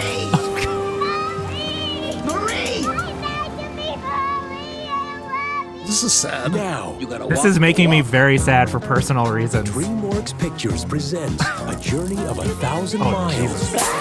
I have to find my friend. that begins with a single Who's the parrot. Can you voice? tell me where I am? It's like on the tip of my tongue. It sounds so They familiar. don't talk. I say taco, they say taco. Blueberries are blue. Are cranberries cran? Are boysenberries boys or girls? What is this? It's a flashcard, you idiot. How do I It's score? not Joe Score Pesci. this. Learning No. that talking can get you into trouble. Hit the bricks, ugly. Train the bird to insult your customers? Jay Moore. No, I Is can it tell Jay her Moore's I voice? Is it Jay want Moore? myself. Somebody has to It sounds like Jay Moore doing Joe Pesci. Friendship I really like you a Yeah. lot. I really Sounds like Jay Moore you a fucking lot. Joe Are Pesci. you just repeating what I'm saying? Are you just repeating what I am saying? gives you wings to fly. Discover America through the eyes of Polly. Wow. I shouldn't have picked that one. No, that's great. We love talking. It is animal Jay movies. Moore. Was it? That's what people say. Yeah. Yeah, it didn't have like a title, a credit card at the end. Credit card. Credit What card? was it called? The credit card? Title credit? Title? Credit no, card. But- Why not use the word credit card? Yeah, that makes sense.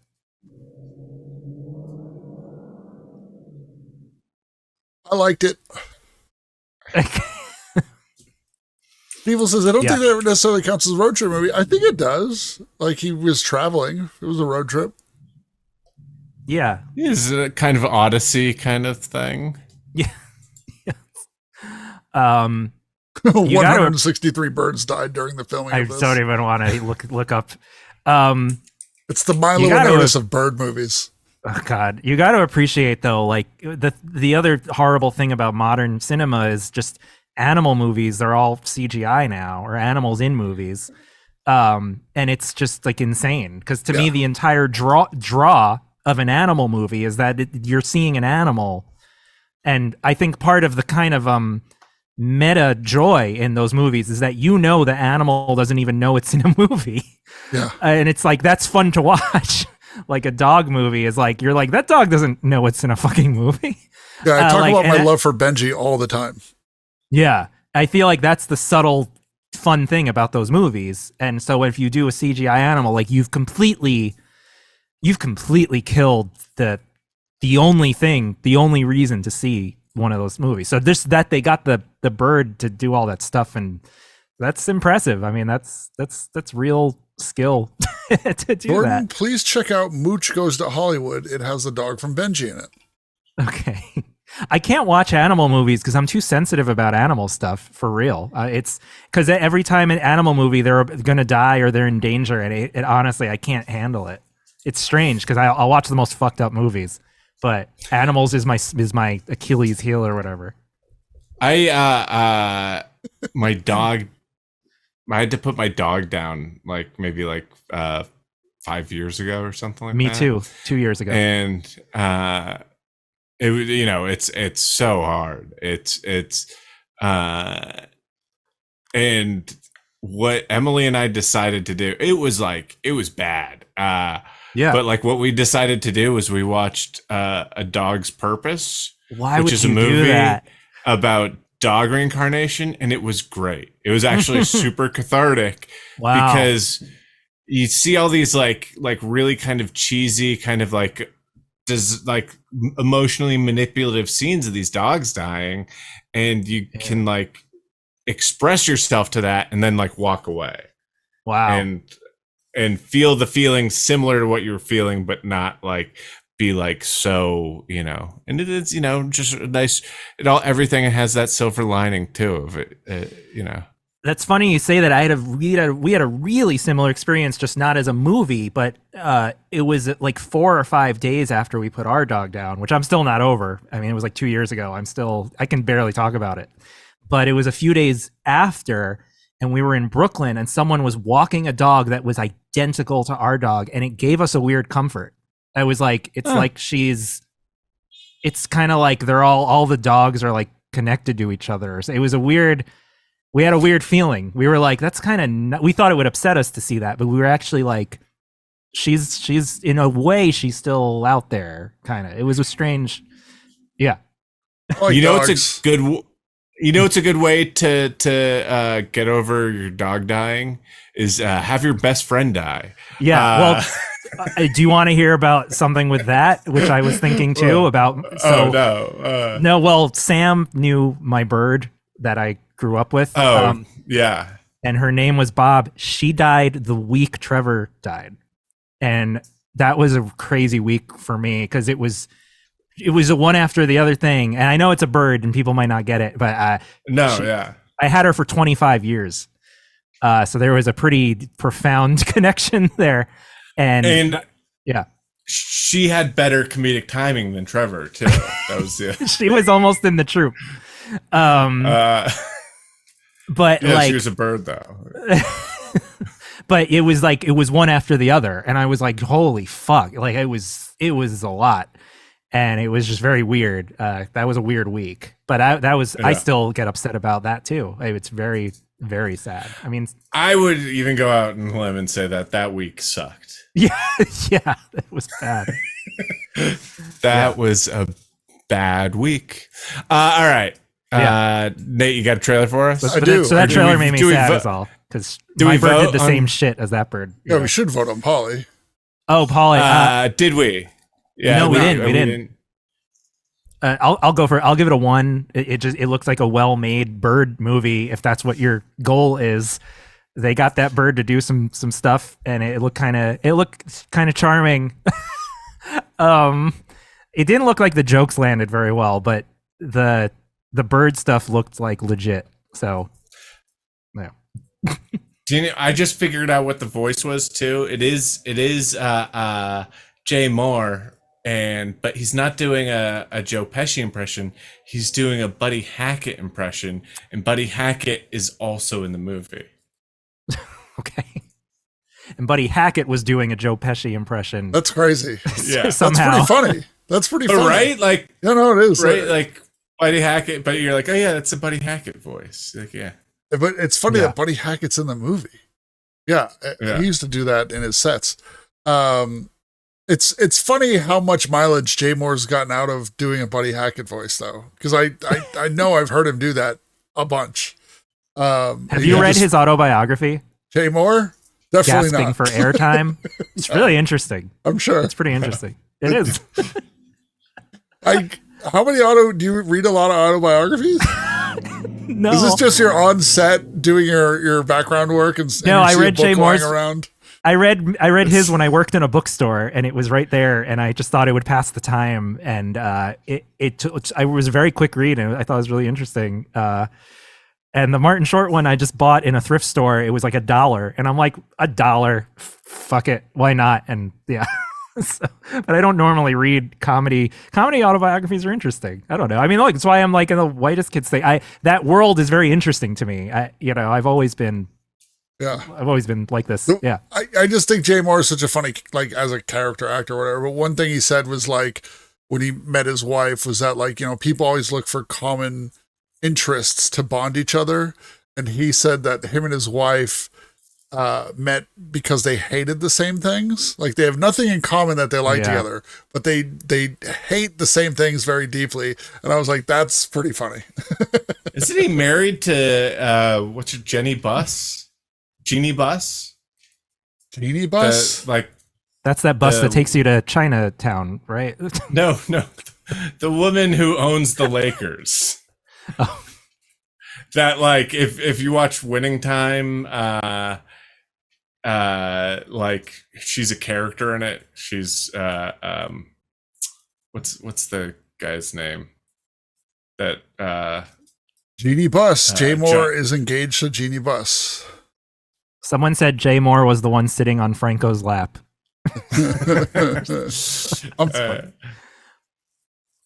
Nikki Cox is who I was talking about, though. Nikki Cox, yeah, okay. That's right.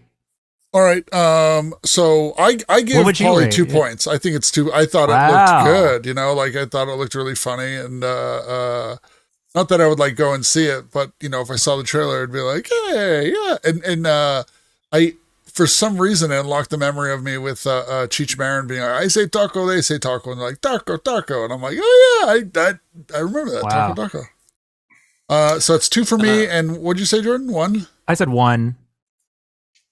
I'm also going to give it 1 point. I really liked Tony Shalhoub's reaction to the bird talking, though. I thought it was, like, really kind of, like, I think a bad actor, most actors would be like, what? He did this really kind of like subtle thing there that was really fun. I did think the trailer had a kind of weird pace. It had a little bit of a lazy pacing. Like after the first minute, it picked up. Yeah. But at first, I was like, "Whoa! Like, let's get through the. You don't have to show the whole scene in real time." Yeah. But if you're in the market for a bird movie, that's. Slowly Twitch says, I liked how it made us all talk about dead pets. Well, because that bird was doing things that my bird, like the movements and the, I was like, halfway through, I was like, oh, fuck, why did I pick this? Yeah. The birds have a lot of variation in movements. Well, that's what people don't, that's why I was like, people might think it's funny what I'm saying. They have as much personality as like dogs. They're really smart and they're all very different, and they have people they prefer over other people, and they have, they're like really are like having a dog or whatever. Like they live so long that when they do finally die, like it's probably crazy for Sam to be like, oh yeah, she just died. Like that's crazy. Yeah. Because it was like freaking like 2001 when Sam met her. So yeah, it's unreal. It was really a member of the family. I felt very, very, very sad. And I won't go into details, but the whole wasn't an easy process. Like putting the dog down too. That was even worse for me. But that's gonna bum everybody out. I'm not gonna tell that story. Sam, what do you give her for points? I said 2. Jordan said 1. I'm also gonna go 1. Okay, so that's 3 points from us. Chat has given it 1 point. Who are those points going to for Jordan's pick? Trash VHS. Trash VHS. Sorry. All right.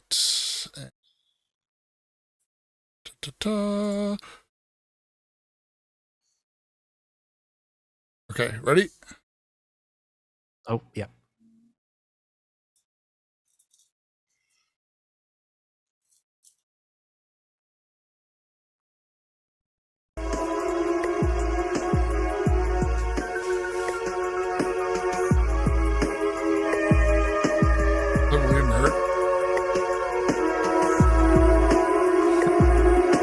you just always say that?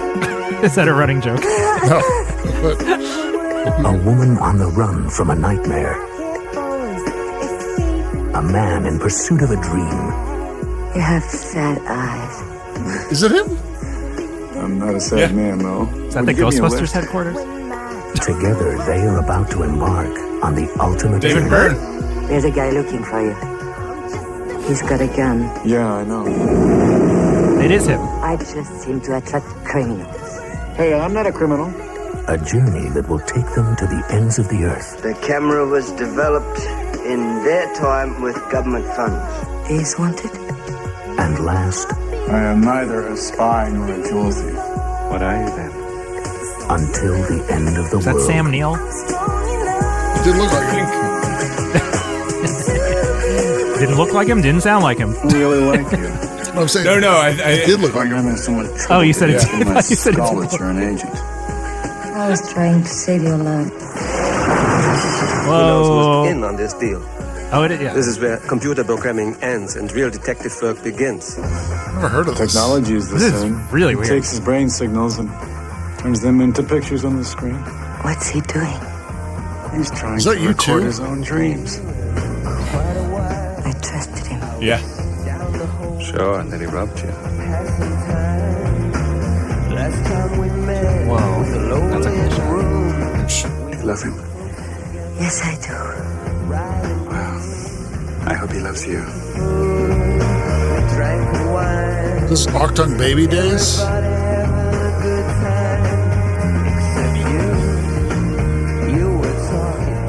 It's the end of the world.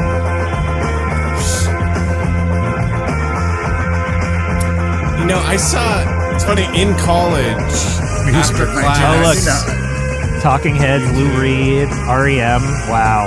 That actually looks like an awesome soundtrack.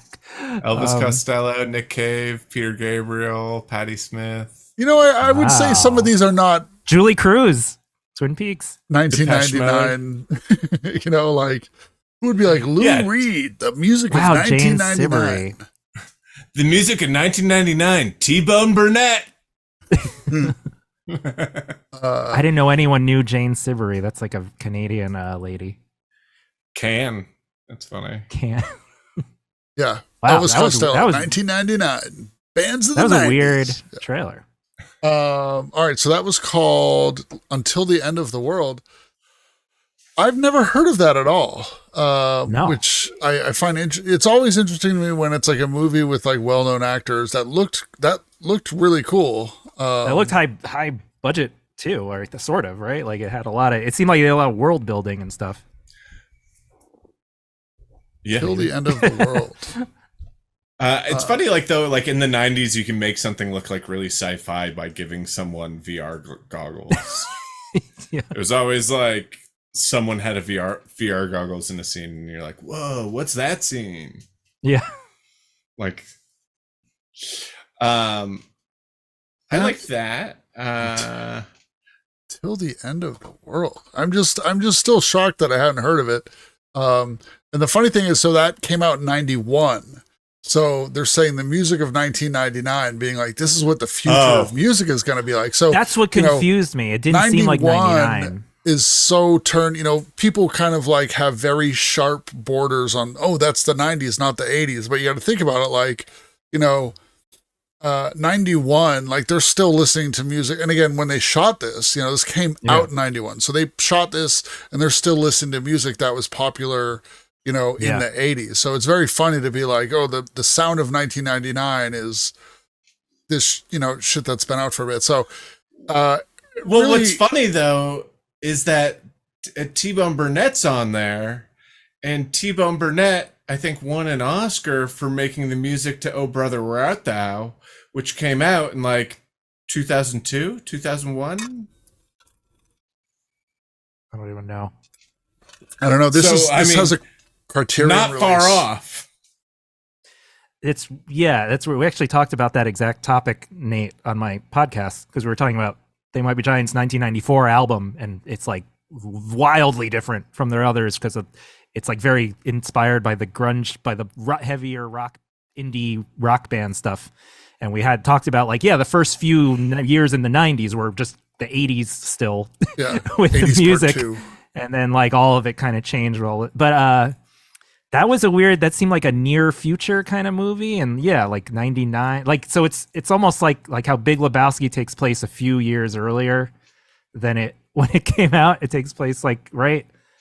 It's like the weird thing they did with that movie where it takes place like 5 years earlier during like the Iraq war or whatever. Bush administration. So that's a movie where it takes place like 8 years in the future. That looked cool. I'm interested.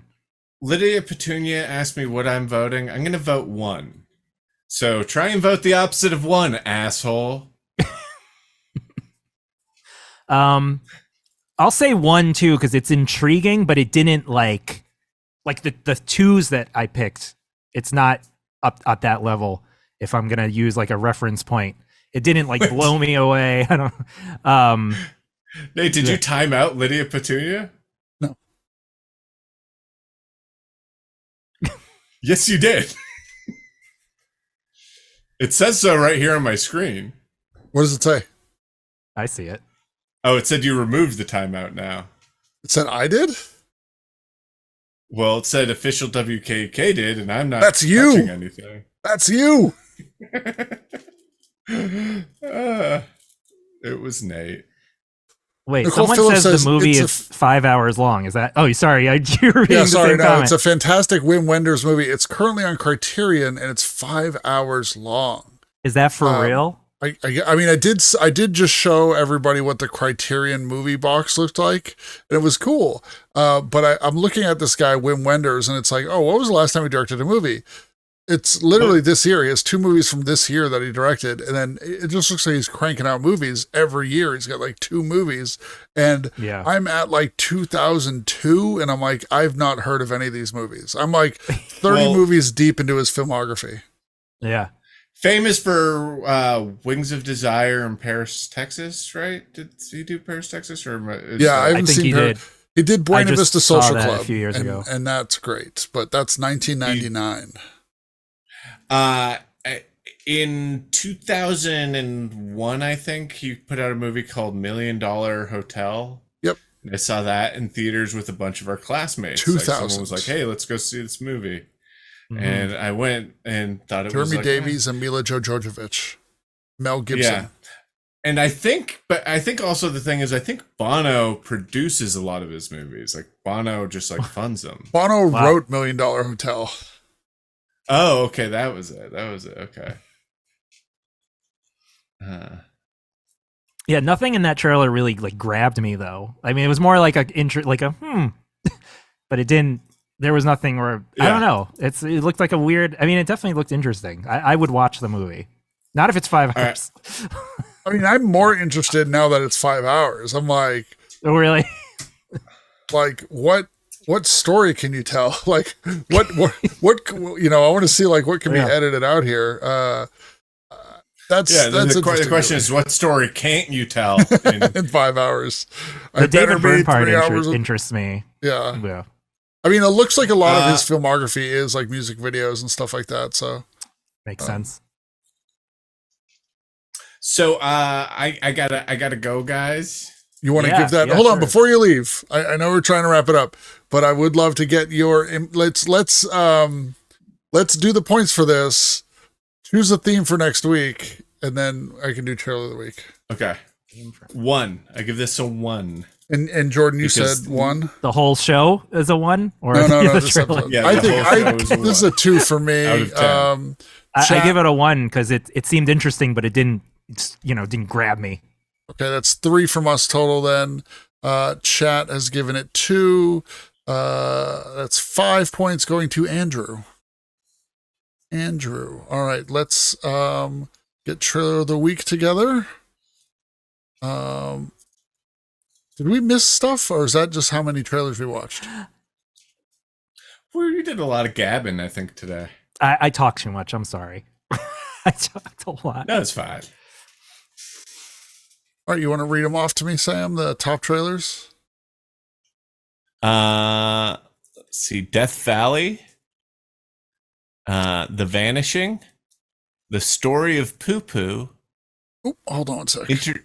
Hold on. Death Valley, The Vanishing. Story There's a good suggestion in the chats about what's the suggestion say? Theme for next week is movies about dreams. I like that. Interesting. All right, I got Death Valley, Vanishing, Story, Poop Poop. Interstate 60 and Detroit Rock City. Fudgy Stuff says Roadhead wins. Good night. Okay, so this is trailer of the week. Everyone here that every movie here you see in this, they did get the points we gave them, but then trailer of the week gets some bonus points. So they get a full 10 points here. So this is what we're looking at. While people vote on that, I don't know if either of you guys of that list, what you liked the most or least out of there, or we could talk about themes for next week. Oh, wow. I think, I think I personally would vote for Death Valley.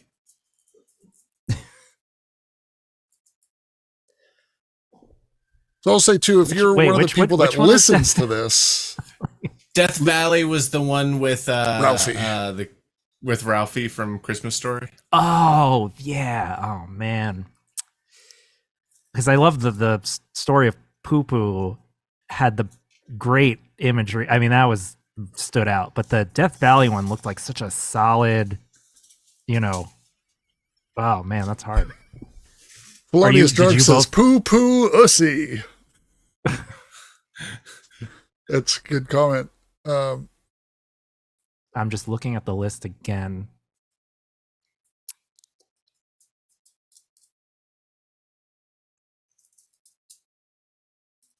I think I picked Story of Poo Poo as mine. It just looks so insane.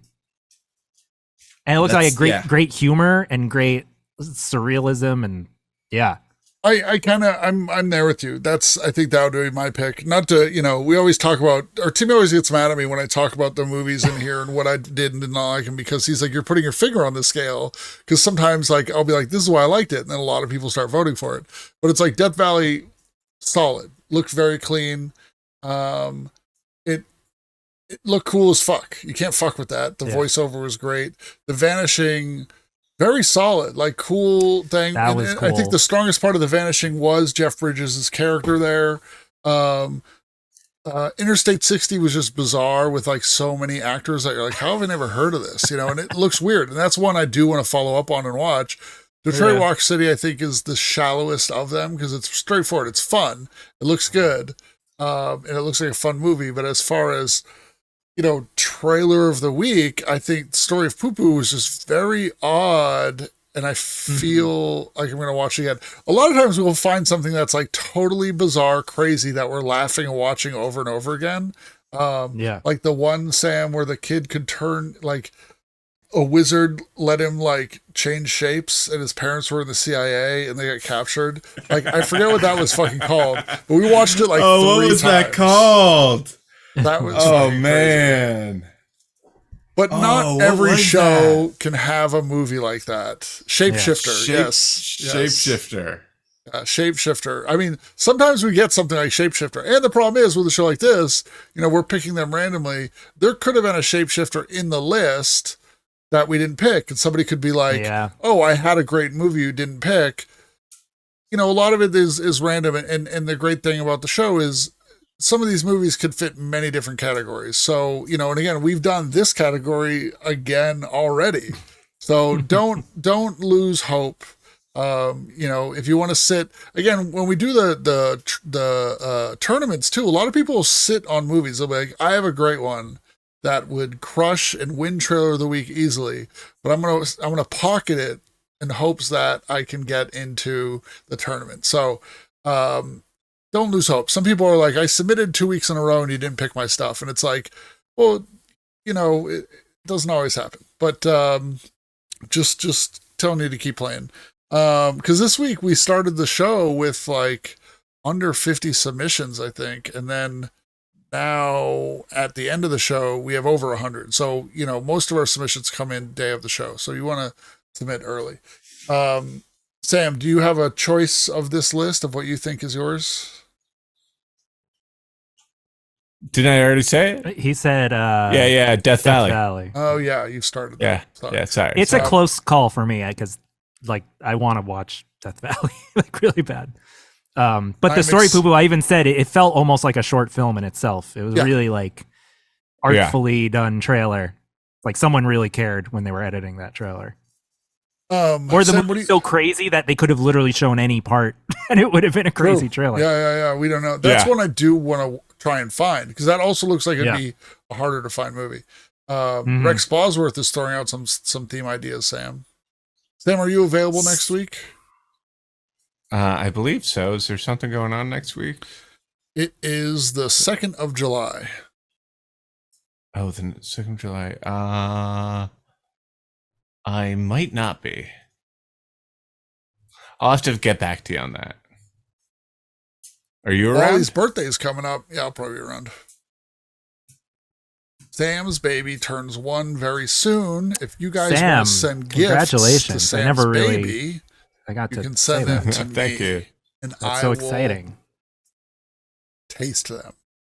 And then if they're okay, then I will give them to Sam's baby.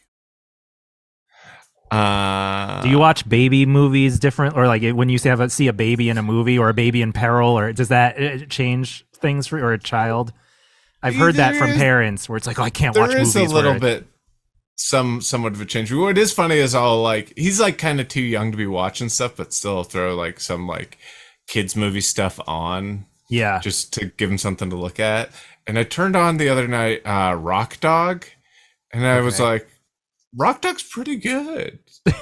Rock Dog is this Chinese movie that it's really weird. It's a really weird premise, but it was a pretty fun movie to watch.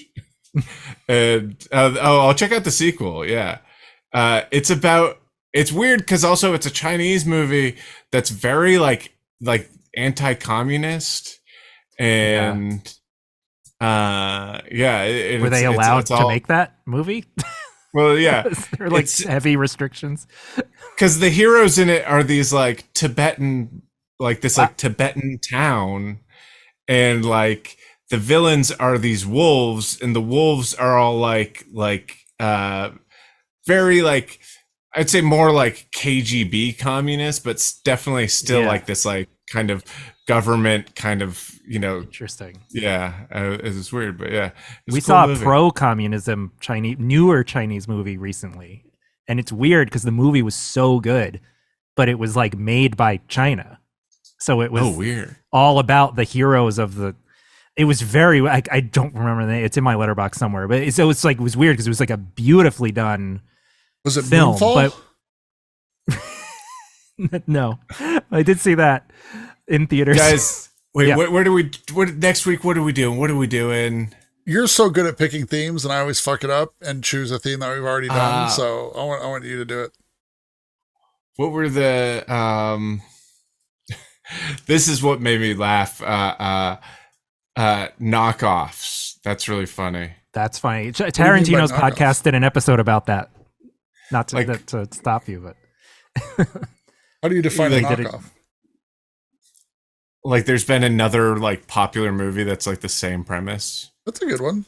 Yeah, Tarantino's podcast, Video Archives, they did a whole episode about Tarantino's favorite rip-off movies that are he thinks are better than the. So there's a movie that ripped off The Omen. There's a movie that ripped off Deliverance that he loves, and I wrote them all down. I want to watch these because he's just these are crazy movies because they just. It's those movies, but even more unfiltered and no one's really watching what the filmmakers are doing. Yeah, a lot of them sounded awesome. Yeah, knockoffs. I think that'll be fun. All right, knockoffs it is. Knockoffs, ripoffs, Transmorphers. All right. So it looks like this is a pretty tight trailer of the week race. The leaders are 10 points, 11 points, 12 points. I'm going to call it, if you're sitting on your points, if you haven't voted, now would be the time to punch a number into chat, because we are very close to being at the mark of where we call it. Your point could win the game for one of these movies.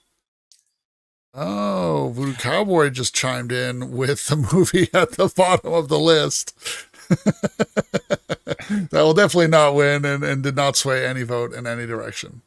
But it looks like 10 minutes is up, and it is a 3-way tie, obviously, because our chat is assholes. Between what? Between Death Valley, Story of Poo Poo, and Detroit Rock City. Great. How do you want to break the tie, Sam? Detroit Rock City.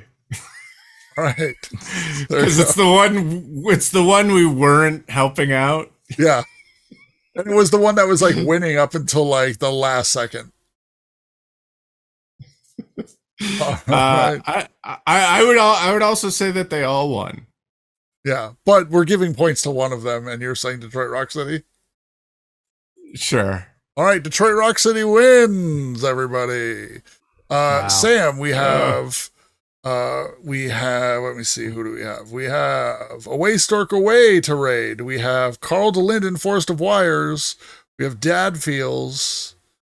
Away Stork Away. Away Stork Away, all right. All right. Why don't you tell everybody?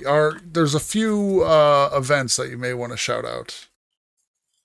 Yeah, sign up. Send me an email at samwkukclass@gmail.com if you're interested in taking my Zoom comedy class. And I have 4 classes opening up. And Jordan, listen to Jordan's podcast.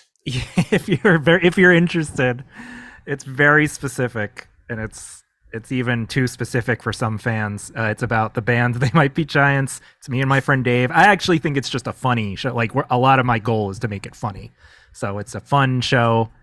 And we do a lot of general music and art discussion, creative process stuff too, using the umbrella of talking about They Might Be Giant stuff.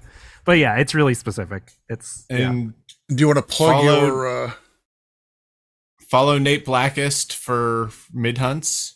Yeah, I'm probably streaming tomorrow. If you're new to the channel, I stream under Nate Blackest. We do mid hunting, where we find movies that people forgot about, and watch them. I have to That's go. pretty much it. I have to go. All right, everybody. Thank you very much. Have a great time. See you next week with Rip-Off Movies. This was so fun. Thanks so much for having me. Jordan, this for was hanging so out. Thanks, fun. Jordan. Oh my God. I loved it.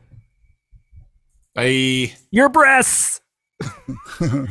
Sheila. I got to remember that. 1 sec. Stop streaming. All right.